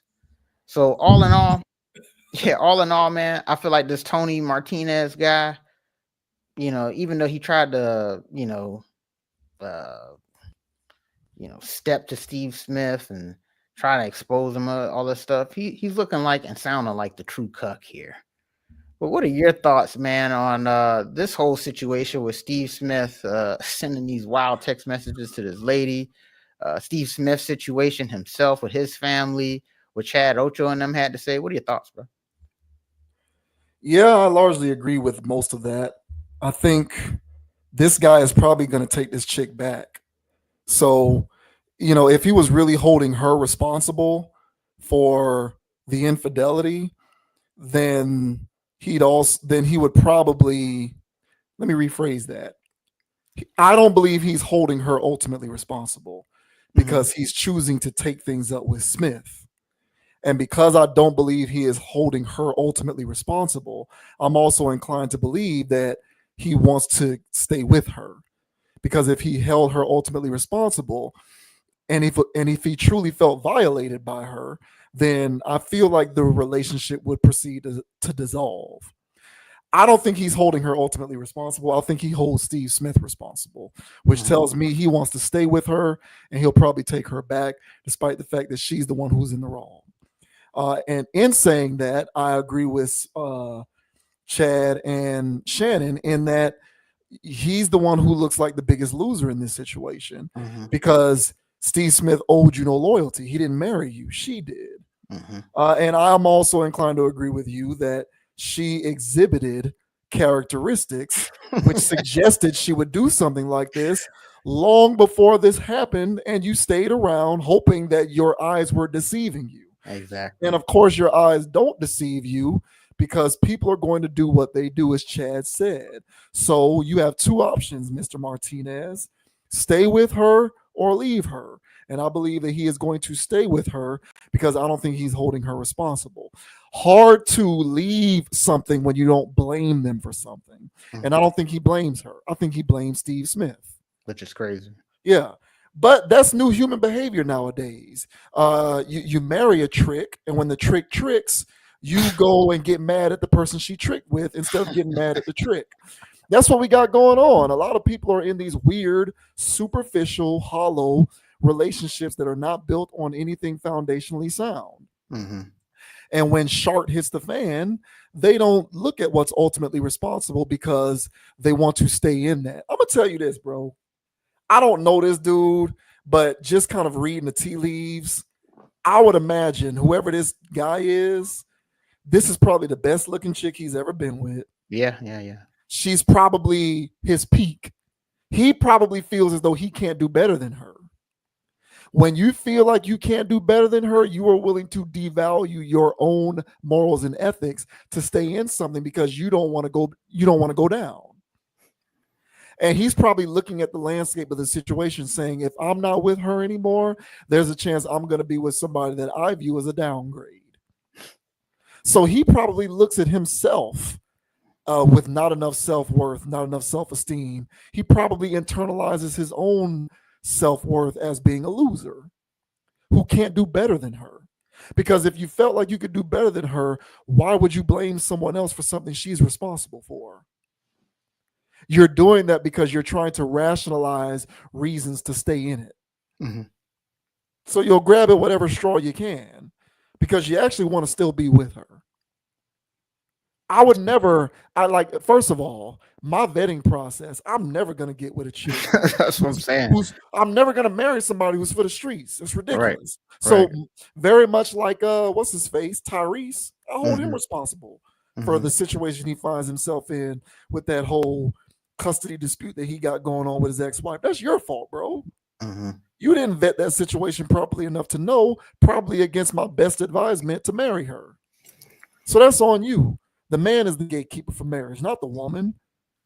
She didn't propose to you, bro. You proposed to her. Yeah, he was, the way he sounded on that phone, he was all about it. Yeah. So I feel as though he wants to stay with her.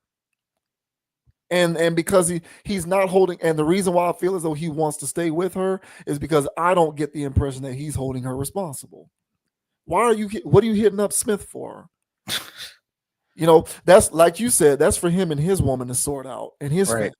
Right. But that's independent of the fact that you were betrayed by this woman, not him, not Steve Smith. You ain't marry him. And another thing that I'll say, and this is the last thing that I'll say, who would have known that in addition to the Instagram models and the sex workers and the strippers and the adult film actresses, that we can now and cheerleaders, right, and all of these women, the typical women that are the subjects of cheating scandals, bartenders, flight attendants, waitresses, right? Now we can add the members of the marching band to that list. Who would have known?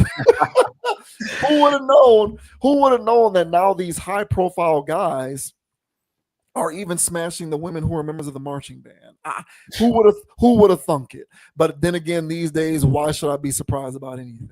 Hey, man, you remember the girls from Band, bruh, and JRTC, bruh. You know what I'm saying? They was living alternative lifestyles over there in those groups, bruh. So from what I what I heard, man, people in the band get a little neo. You know what I'm saying? But you know what I'm saying? If y'all do yourselves, I guess, a disservice and read those text messages that these two was having, Steve Smith and this lady. I mean, it was next level, man. Real neo-ish. And I gotta tell you, man, if that woman, which I think she is, that woman, if she's anything like she was in those text messages, I can see why Tony Martinez, you know what I'm saying, is head over heels for this woman. You know what I'm saying? Because she lets him go scrotum deep. And and that's why he can't let it go. You know what I'm saying? And again, his voice, bro, on the phone, bro. Hey, Steve, come on, man. That's my wife. You knew she was married, man. It's like, bro. You know what I'm saying?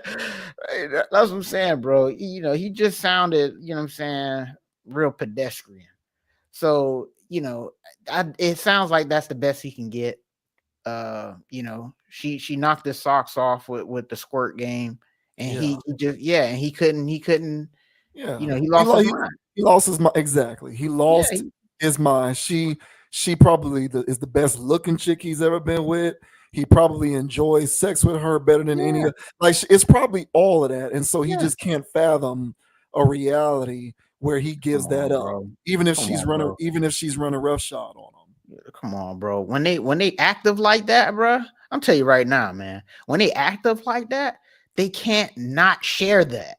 You know what I'm saying? When they got those skills like that, they didn't just learn that to just spend it on you. I say that. You know what I'm saying? Those girls got to take that for a spin. They just love the game.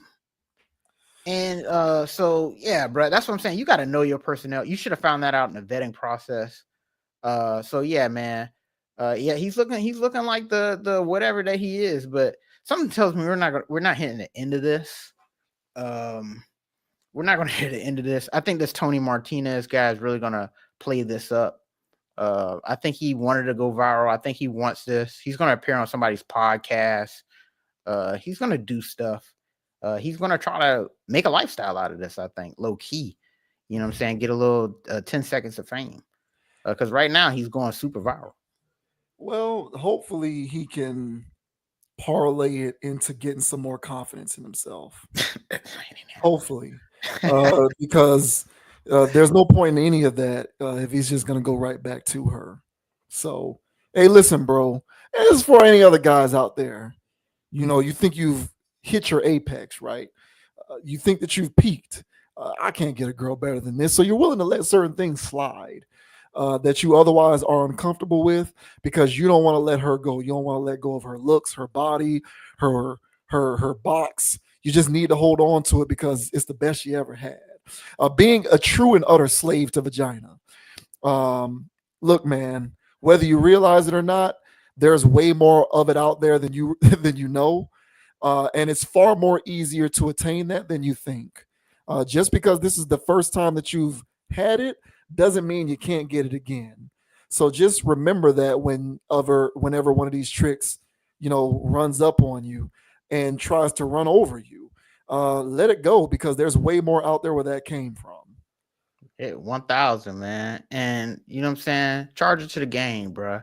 If it did get by you, you know what I'm saying?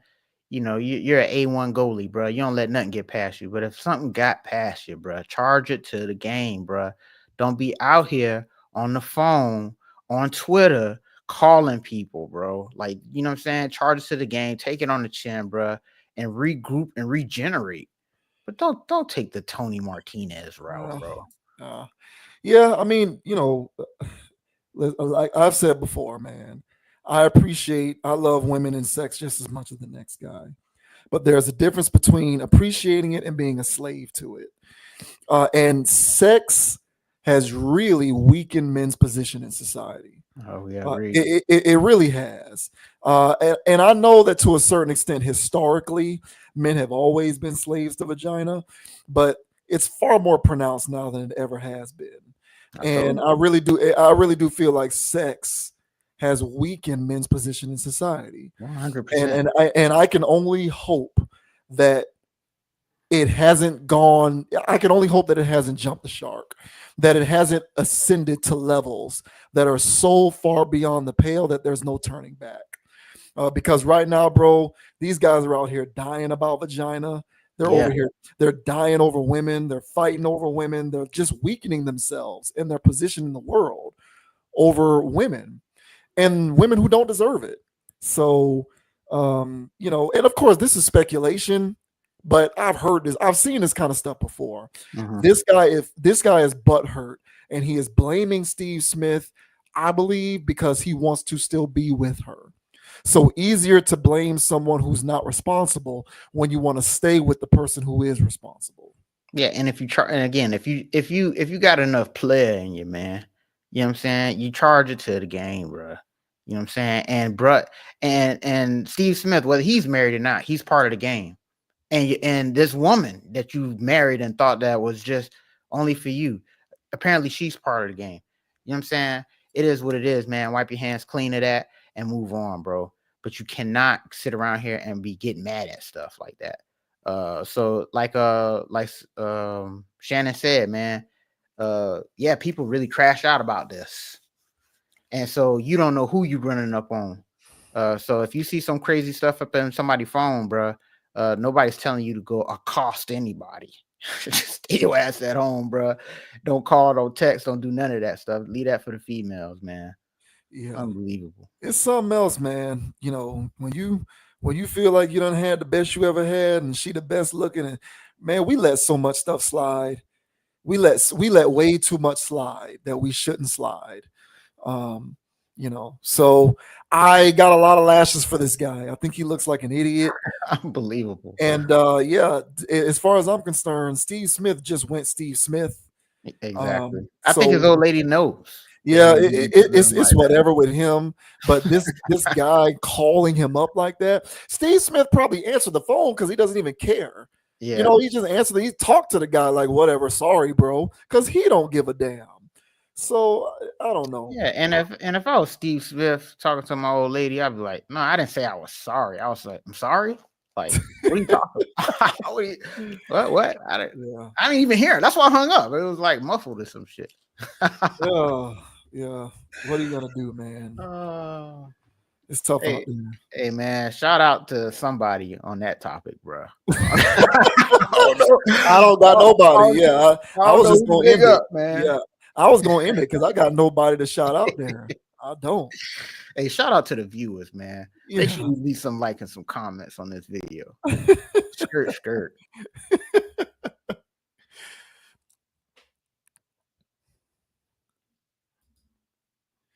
All right, and an update on degenerative behavior going on out here in the streets. These two female rap personas, I don't know if they qualify as stars, Cash Doll and Asian Doll apparently have beef stemming from who has, what exactly are these individuals fighting over? I think they're beefing over doll. Over the word, right? Over who can use it or who uses it best or who is the primary queen bee doll. And for the viewers out there, the Asian woman is the one right by my face right here. Yeah. Her name is Asian. So the only reason I guess we're broaching this topic on the channel because of how much this feud has escalated, and it's seemingly becoming more charged, and dare I say dangerous in terms of its nature. But yeah, so these two individuals, Asian Doll and Cash Doll, beefing over the use of the word doll. So this says Asian Doll contemplated harming Cash Doll in Dallas. I'll let you live. The feud between Asian Doll and Cash Doll has escalated beyond music, turning into a full-blown personal conflict. What started as a rivalry over the doll moniker and diss tracks has spiraled into threats social media clashes, and real world tensions. Neither artist is backing down, and their ongoing war of words keeps fans watching. The latest flare up happened when Cash Doll performed in Dallas, Asian Doll's hometown. Now, if you can't follow along with this, people, I don't blame you. Uh, but this says the latest flare up happened when Cash Doll performed in Dallas, Asian Doll's hometown. The move alone was provocative, but Cash took it further by leading the crowd and chanting an insult aimed at Asian. The moment went viral, sparking backlash from Asian supporters and reigniting their long-standing beef. Cash didn't stop there. She took to Twitter, calling out Asian for constantly mentioning her online. She claims she was done with the social media drama and challenged her to settle it in the studio. Cash also reminded Asian of her 2019 diss track, Here I Go, which never got a response. Asian fired back with something more than words. She posted a screenshot of an alleged private conversation where she and her crew discussed damaging Cash Doll's Sprinter van while she was in Dallas. She followed it up with a chilling tweet implying that her crew was ready to attack but held back because Cash had her children with her. So let me scroll back up a little bit more to read this tweet, or I'm going to at least try to read it. This what happens when this YN. So these chicks are now referring to themselves as YNs. That's what we're doing right now, bro. All right. So for anyone who is unaware, YN is an acronym which stands for Young N-word. So just for anyone who needs that edification, I didn't know women were calling themselves this, but this says this what happens when this YN lets you keep your life. B word. We let a 40-year-old B word keep her life. My N words was finna shoot your Sprinter van up, and I let you live because you got kids and you had them on the road with you. You knew not to say stuff yesterday while you was in Dallas, so today you talking stuff because you was so happy you ain't die B word. When you graduated high school, B word, I was 9 years old. Shut the F up or link up right now because you still in Texas if you living like that. Wow. And So underneath is a screenshot of her talking to her big bro, discussing them going to unalive this woman's in her Sprinter van. So yeah, that's what that. okay, yeah, I can't. I'm unable to pull that up. So Yeah. They scribbled it out. It's scribbled out everywhere. Yeah. So where did I start off reading here? Yeah. Cash, however, didn't seem phased. Instead of responding to threats, she mocked the situation. Not you that mad at me, guns involved, LOL. Just get in the booth. That's all I ask. Pregnant YN. That jab pushed Asian further. She doubled down, making it clear the only reason she held back was because of her pregnancy. That was me thinking like a pregnant woman, she tweeted. B word lucky, because the real me would have let my folks literally kill you. Wow. B word. The situation has gone far beyond diss tracks. With threats being made publicly, this feud has reached dangerous territory. Whether it stays online or turns into something more, both artists seem unwilling to back down. So, yeah, again, I don't know very much about these individuals. I think they're both box rappers. Yeah. I may have heard a couple of their respective songs, but now they're basically both talking like a couple of male rappers, and now it's escalated to these levels. So, what were your thoughts on that? First of all, for the Asian woman, my thing is with this situation is you just probably potentially confessed to a felony online and then posted the evidence of it. And that's the part about this that's just utterly baffling. I think I may have seen stuff like this before, but it was definitely with real YNs. You know what I'm saying? The kids that that do the perks and drink the fake lean. I think I've seen stuff like this before in the past. But to see that it has now crossed over to box rappers. I mean, this is. I didn't think that box rapping would get violent. You know, I would assume that there'll be beefing of who's got the better WAP. I would assume that that's what they would be betting about. You know what I'm saying? You know what I'm saying? Who can do the most, get the most bodies in a month or in a week or a 24-hour span. You know, I figured that that's what they'll be beefing over. But to beef over a name, because when I first heard of the Asian doll, I don't know which one I heard of first. I don't know if it was the Asian woman or the Cash woman, but I just knew that there was multiple dolls running around. So I was like, oh, that's the new thing now, right? It's just now it's a whole bunch of dolls. Just imagine if the male rappers were out here beefing over Baby. You know what I'm saying? There's the Baby, Lil Baby, you know, Baby this, Baby that. Yeah. All the Lils, Yeah. you know what I'm saying? All the Youngs. I mean, hey, I spelled mine Y-U-N-G. I left the O out and you copied me. You know what I'm saying? It's like, come on, bro. I remember when that first started happening, bro. Like when, you know, all the Lils started coming out and I was like, hey, you can't do that. Then when the Youngs came out, and I was like, okay, this guy's Young this. And then the other person was Young that. And I was like, you can't do that. You know? But, you know, it just became a thing. So and the guys didn't care about it. Life went on. So so for them to be beefing over doll, I think that's really stupid. And for it to escalate to this point is even dumber. But if you're dealing with a person that is literally going to screenshot evidence of a federal crime and upload it to Twitter, you're not dealing with very smart people in the first place anyway. So to me, this is just unbelievable. You know what I'm saying? I'm pretty sure her big bro that got outed like that wasn't expecting that.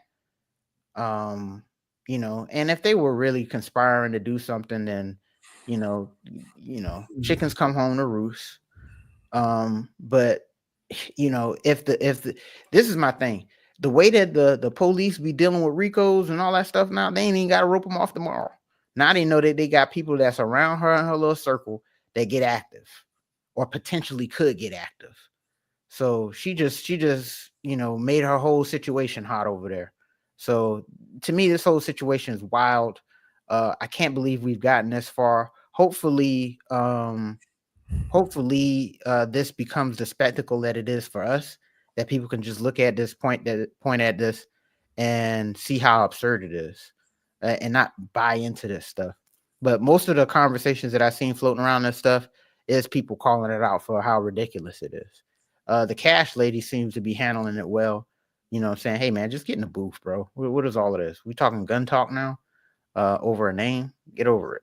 So wild business, but hey, man, what else do you expect? You know, it had to get to this point, I guess, where box rappers are now going to be either threatening or taking the lives of another box rapper. Unbelievable, man. But what are your thoughts, man, of the Asian woman attacking the Cash woman? What are your thoughts, bro?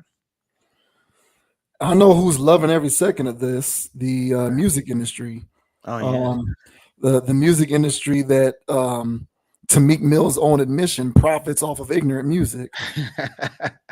There's some executive or some A&R or some music person sitting in an office right now trying to come up with a way to leverage this for musical appeal, trying to figure out if there's a pathway to turn this into Drake Kendrick 2.0.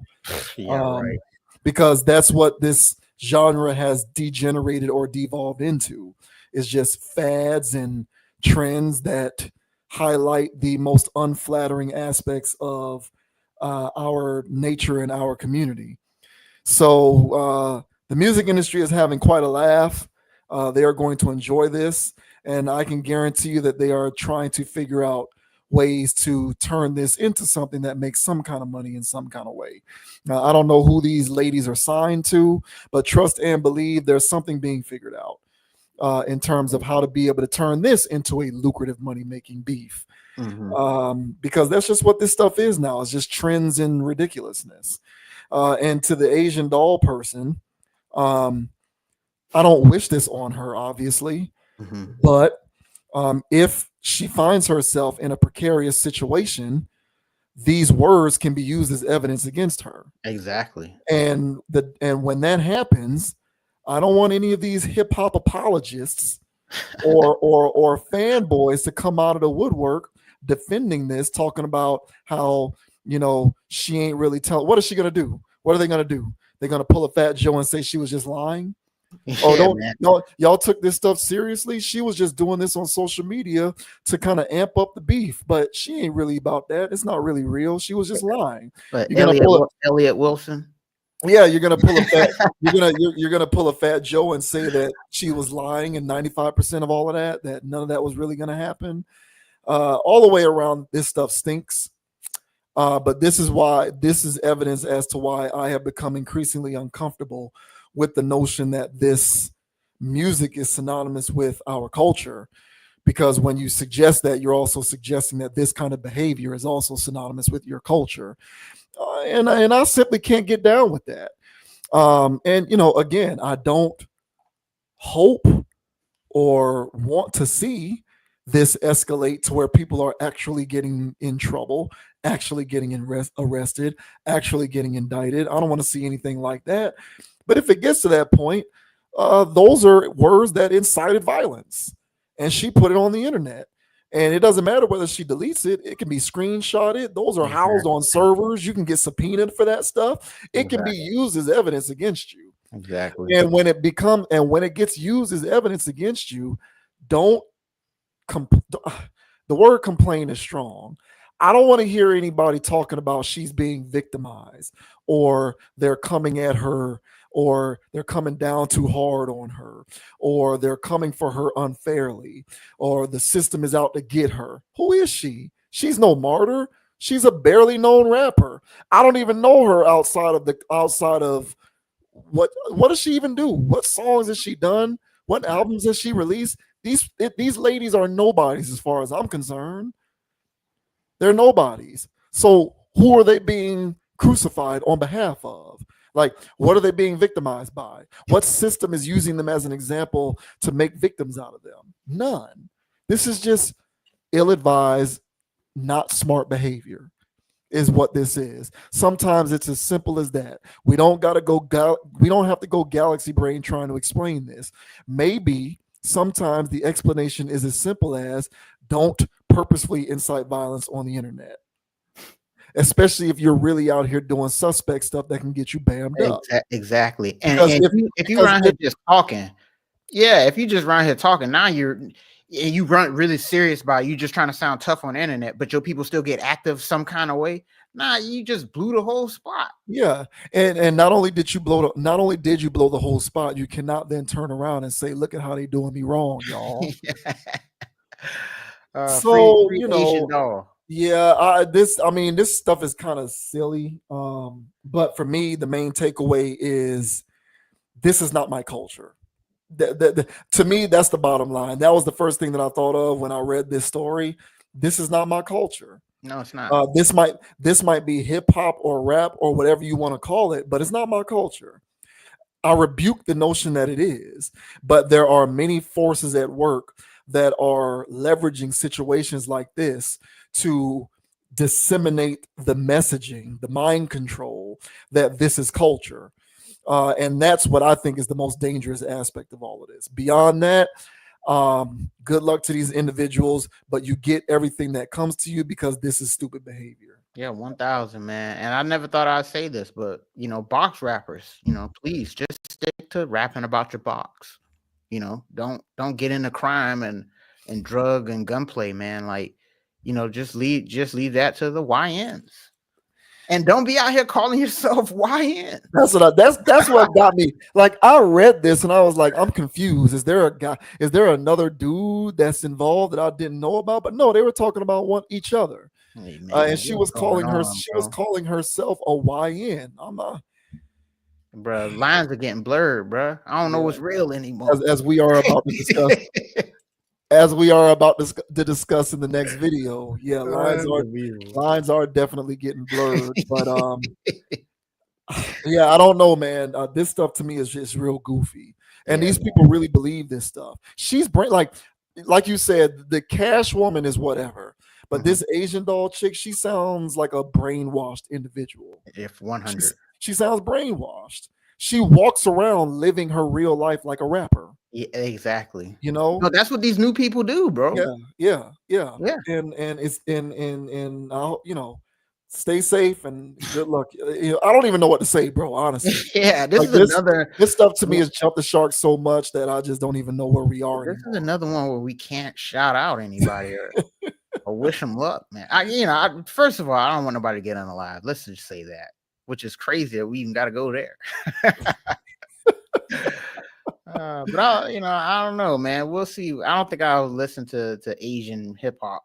Or not Asian, not Asian. I'm talking about the Asian doll. Because Asian hip hop is not bad. I've heard some songs, man. Yeah, They get down over there. yeah. This is just real ridiculous, man. Stay safe, y'all. Yeah. Sheesh. Get them. They need the same therapist as Meek Mill, Lizzo, and Tyrese. These people all need the same therapy session. Unbelievable.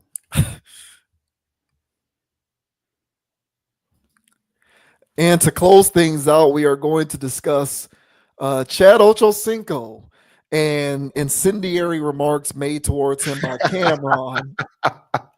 So there's some context that we need to provide here. I believe this was during the week of the Super Bowl. Chad Johnson was on Stephen A. Smith's show, and Chad Johnson decided to get pretty personal and discuss how he encountered a situation in which his sexual inadequacy compelled him to get work done so that would never happen again. And he got a little too personal on that. And Cameron felt some type of way about what Chad had to say. And he responded in the only way that Cameron knows how to respond. Hysterical. So that is about the best that I can set this thing up. So we're gonna play this video here. This video first shows what Chad said when on Stephen A. Smith's show. And then it also shows Cameron responding to what Chad said on Stephen A. Smith's show. To anybody who is unprepared, get yourself prepared for what Chad had to say here, because it's a bit wild. We were in action, and she said in my ear, "Go deeper. Stay with me now." And what hurt me is I was already all the way in. So I had ran out of pee-pee. And that is what caused me to get into amateur porn, so I could perfect my craft in the pelvic area so I would never have to hear that again. You do. Yeah, you understand? I mean, do you really, really want people to know this? I mean, I can edit it out. Bro. No, don't edit it out. I told you I don't have a private life. I'm here to share my stories and my shortcomings. Back then, I've had surgery since then. So I'm good. So what you're trying to say is that who you are now, completely different, is manufactured because it was surgically enhanced. Yes, sir. And I'm comfortable saying that. And I can tell you that it's something you would never be able to get on TV. That's why we on your show. Surgical enhancement, we usually hear about females with that stuff. Right. Not men. So why can't we? Why can't we? I want to feel better about myself. I want to be able to walk around the beach in my Speedo. How long was the surgery, man? It took about 15 minutes. Surgery was 15 minutes? Yeah, only $8,000. Excuse me? Only $8,000. So I went from 3 to 11 inches like this. So you just gonna tell the world you were 3 inches? I didn't ask you that question. I know. You didn't have to say that. I'm just trying to get better context on where I was to where I am now. Freaky ass niggas need to keep their ass inside, man. You know what I'm saying? This is what they need to do, man. Fuck is you telling another grown man about you getting your tool piece a little bigger, man? I don't really fuck with Chad Ochocinco, to be totally honest with you. When we started this show, the nigga was hating from the very beginning. We started the show, We was doing very well. It was very successful. We didn't have no deal, no sponsors or nothing. We was doing this off the muscle. He comes out of nowhere talking about, yeah, I'm gonna get myself back together and I'm taking Cam's spot. Why the fuck you gotta take my spot, nigga? Fuck is you talking about? You been a football player your whole life, nigga. Now because I'm doing sports, you come and take my spot. And at that particular time, we had only been doing the show about 2.5 months, 3 months. But that's how much of an impact that I had that bitch ass nigga felt threatened. You know what I'm saying? Then after that, we try to call him. I tried to give him a job. He like, yo, talk to my agent. I said, I'm talking to you now. What the? I don't do business like that. I talk to my agent. See, you so dumb, you can't even speak for yourself, stupid motherfucker. I tried to offer you more paper than you probably get now. Ask Mark Jackson how he got paid. Ask Mike Irvin how much he got paid. Ask them niggas if they was living lovely off the checks me and Murder would send them niggas. Ask them. I bet you ain't getting paid the money that Mark Jackson and Mike Irvin got paid working with us. And if you still need a job, I ain't hiring no more. You better hope the nigga Shannon keep you with him, nigga. I don't like you hating on me for no motherfucking reason from the jump. Fuck you. Wow. For you to even feel comfortable having this conversation is crazy. You probably got a BBL, nasty ass. Fuck is wrong with you? Probably wear a waist trainer. Oh shit! Get his eyebrows done and all that, man. You one of them niggas. Just that, is it a BDL now?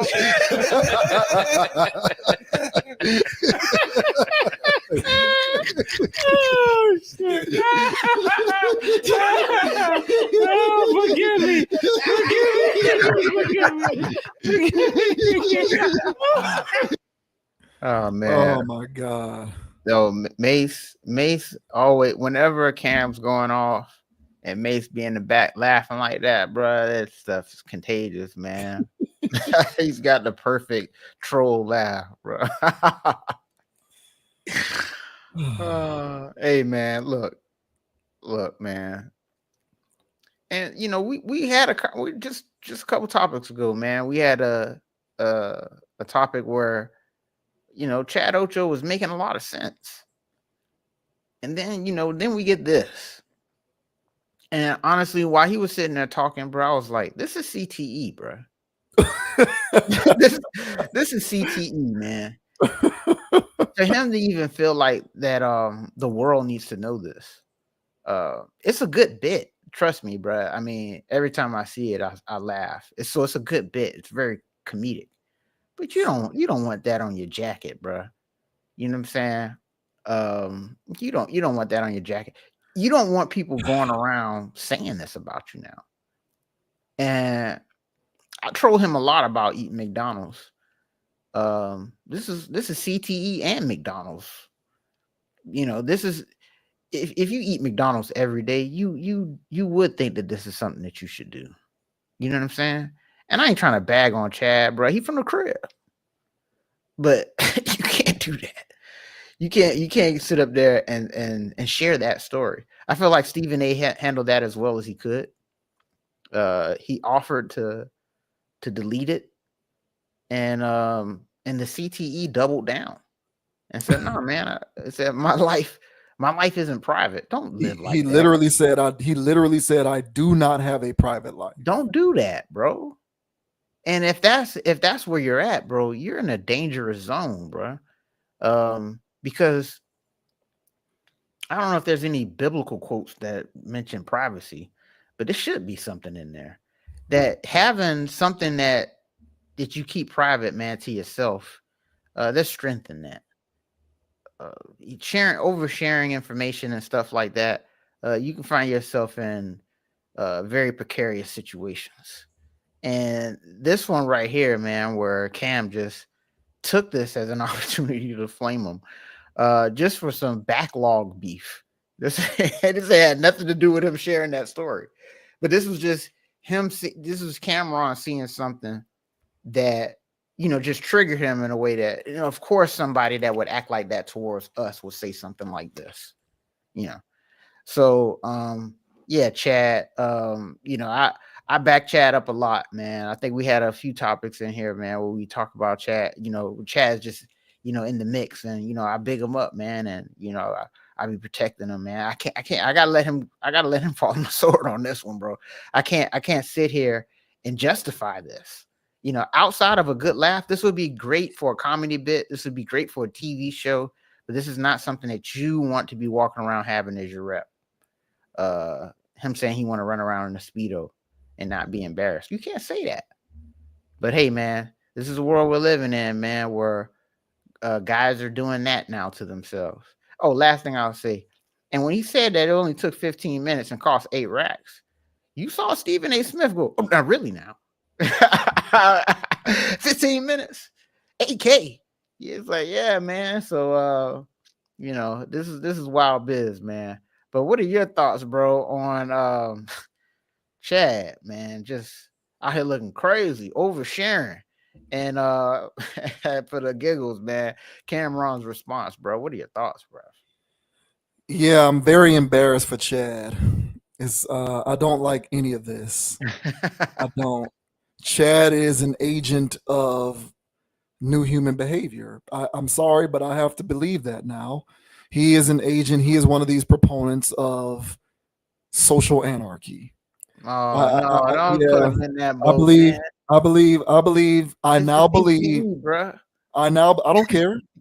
I now believe that Chad is a social anarchy He crossed over. acolyte. Yes, He is an evangelist. No, man. For social anarchy.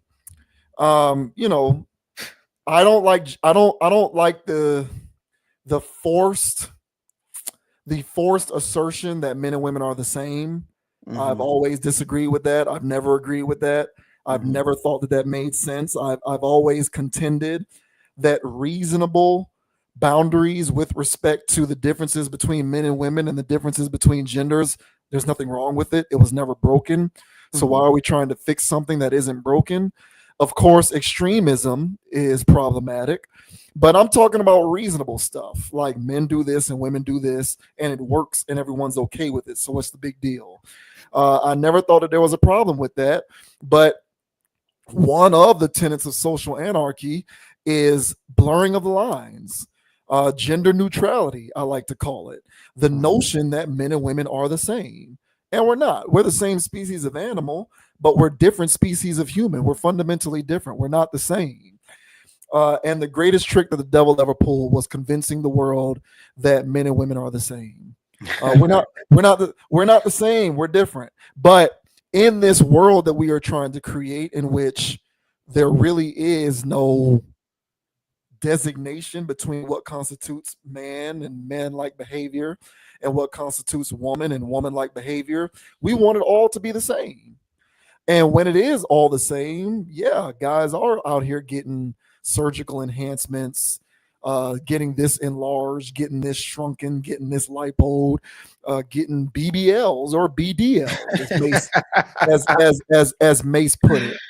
And not only are guys thinking about doing these things, but we do it proudly because, as Chad literally said it in that clip, if women can do it, why can't we? Which is insane, bro. It is insane. That's absolutely insane. That's absolutely. But there's a lot of things women do that I don't want any part of. Correct, but that's what social. that is what social anarchy is. It's deconstructing everything so that it's a free for all, no holes barred.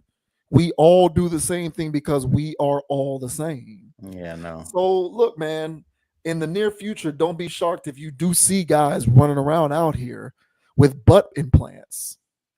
Why not? I might be a man, but I want to have my figure look a certain kind of way when I put my clothes on. So but no, bro, we're probably already there. You know what though? You cannot completely rule it out though.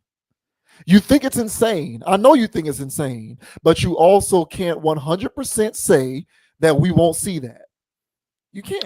Well, Drake had a core BBL. You know what I'm saying? Well, yeah. Drake was walking around. Drake was walking around with barrettes in his braided hair. That's true. That's true. So that's not a shock. Oh, why you gotta act like that? Men can wear barrettes too, can we? It's not a matter of can we, it's a matter of should we. Yeah, because we can do anything the hell we want. Correct. So the question isn't whether we can, the question is rather should we? Yeah. And why? For what? What purpose does it serve? So I'm disappointed in this all the way around. I don't like this one bit on every single level.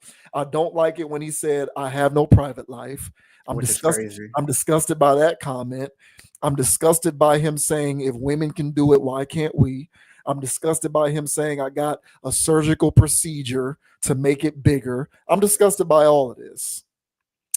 Who were you dealing with, bro, that made you convinced that you needed to do that? Was it a sex worker?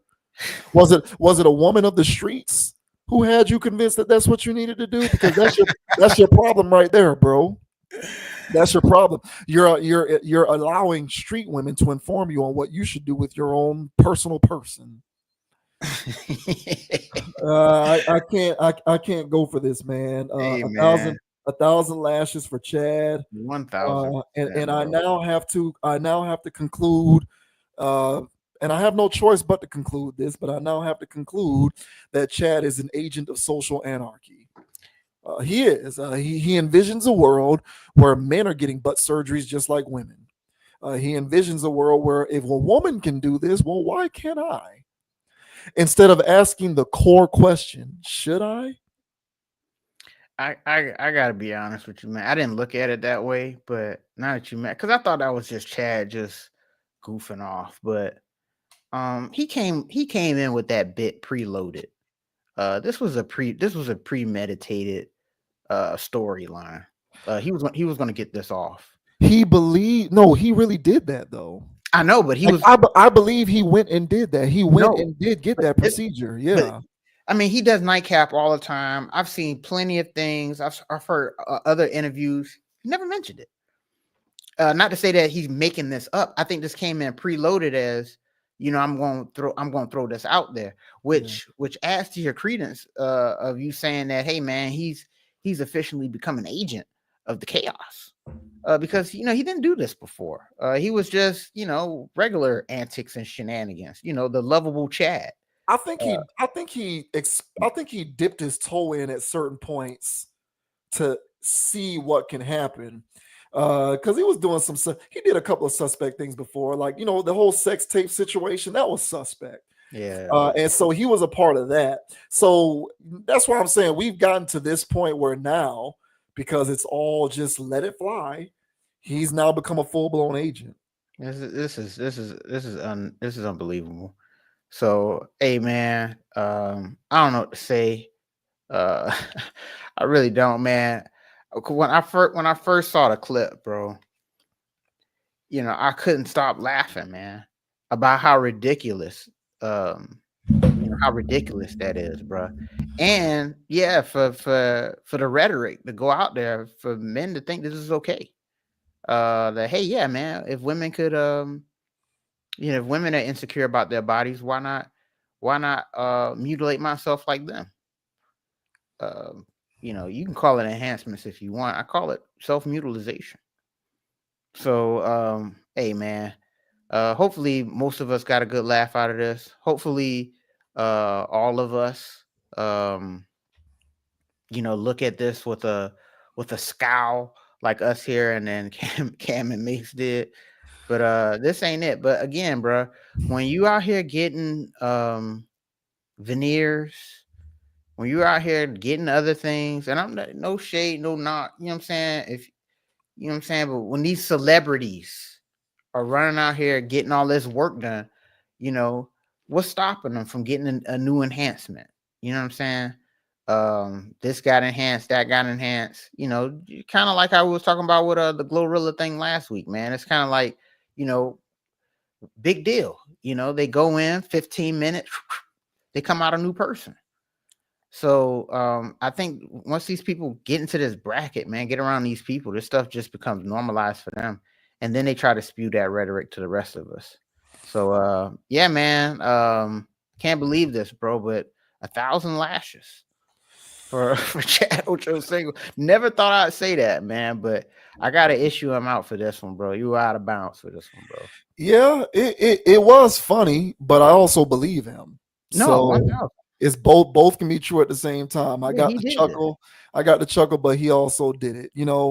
Hey man, they say it ain't the size of the boat, but the motion in the ocean, and that the phrase, right? Yeah, man. Come on, but if you're dealing with what's the best way to put this? If the majority of your experiences are being on a boat with a very deep cabin, of course, that cabin is so deep, it's gonna make you. That cabin is gonna be so deep that it's gonna make you feel like the boat isn't big enough. Yeah, that's facts, bro. So maybe your issue isn't with the size of the boat, but rather the depth of the cabin. Do you pick up what I'm saying, right? Yeah, man. Yeah. Who Chad? Like, who are you dealing with that made you feel that level of inadequacy? Hey, man. I'm not. Hey, man, listen. Nah, I'm just saying because there's some women out here that have you know what I'm saying, large openings. I couldn't be as poetic as you, man. But hey, man, you know what I'm saying? Come on, Chad. You gotta tighten up, bro. You can't be out here judging yourself based off of these 304s, bro. But Yeah. I think his story was like when he was young. I think this was when he was young, man. So he said he was like 17. He was getting it in, but even then, bro, she was probably fast, bro. You know what I'm saying? Because he played sports, so he was probably dealing with a fast girl any damn way, man, who probably already let the whole damn football team hit. So, hey, man, you can't judge your life based off that, man. But it sounds like he did. So, best of luck to Cameron and Mace. I can't, and get well, Chad. I don't want to see you down bad like this, bro. This is crazy. Well, what are you gonna do? It's all we're all the same. So what difference does it make? Yeah, no. Oh well, yeah. Too bad, but hopefully Chad gets it figured out. As for us, we of course are going to continue to get it figured out as we crank out more of this content here on Conscious Approach. Once again, as always, thank everybody who joined us, who tuned in for the live stream. We certainly appreciate you. And if this is your first time checking us out, hit the subscribe button so you can get the notification whenever new content is published to the channel. And as always, leave a comment. Let us know what you think about the commentary in this or any of our other videos. Check us out on Spotify, Apple Podcasts, and Amazon Music because we are now available in those convenient podcast spaces. And yeah, man, I am JV Wins. That is Dogon SS.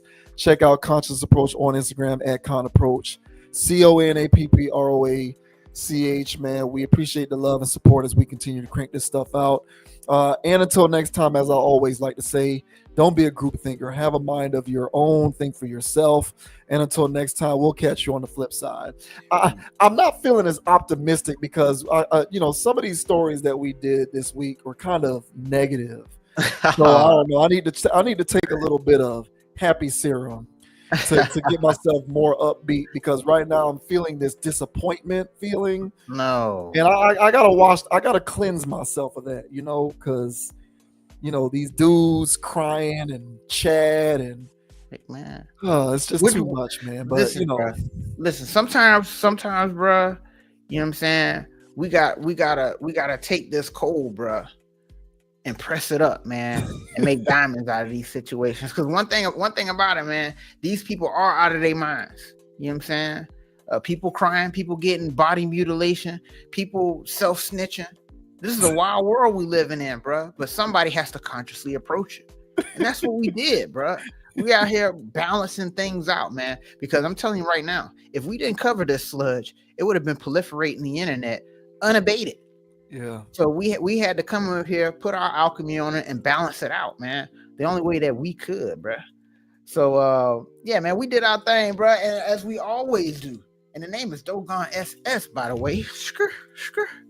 And you can find me on Instagram at Dogon_SS, on YouTube, DraftKings, MySpace, anything where there's a social media platform. Most likely Dogon SS is there. Go ahead and follow, subscribe, and do whatever you must. You know what I'm saying? If you're a scammer, I'm not following back. All right. But as I say on every part, guys, all right, don't be too high, don't be too low. Keep it calm, keep it chill, keep it clear. And don't let anybody get you off your pivot. So until the next time, everybody, more rings to Robert Ory. We'll catch y'all in the next episode. Skirt, skirt. That's right, y'all. Y'all be safe out there. Stay away from the crazies. Know how to spot the crazies. And until next time, we will be right here. Same damn channel, same damn time. Check us out for the individual video uploads. Thank you so much. We'll catch you on the next video. Peace. Peace. Man, go Canes, man. Yeah. Hell yeah.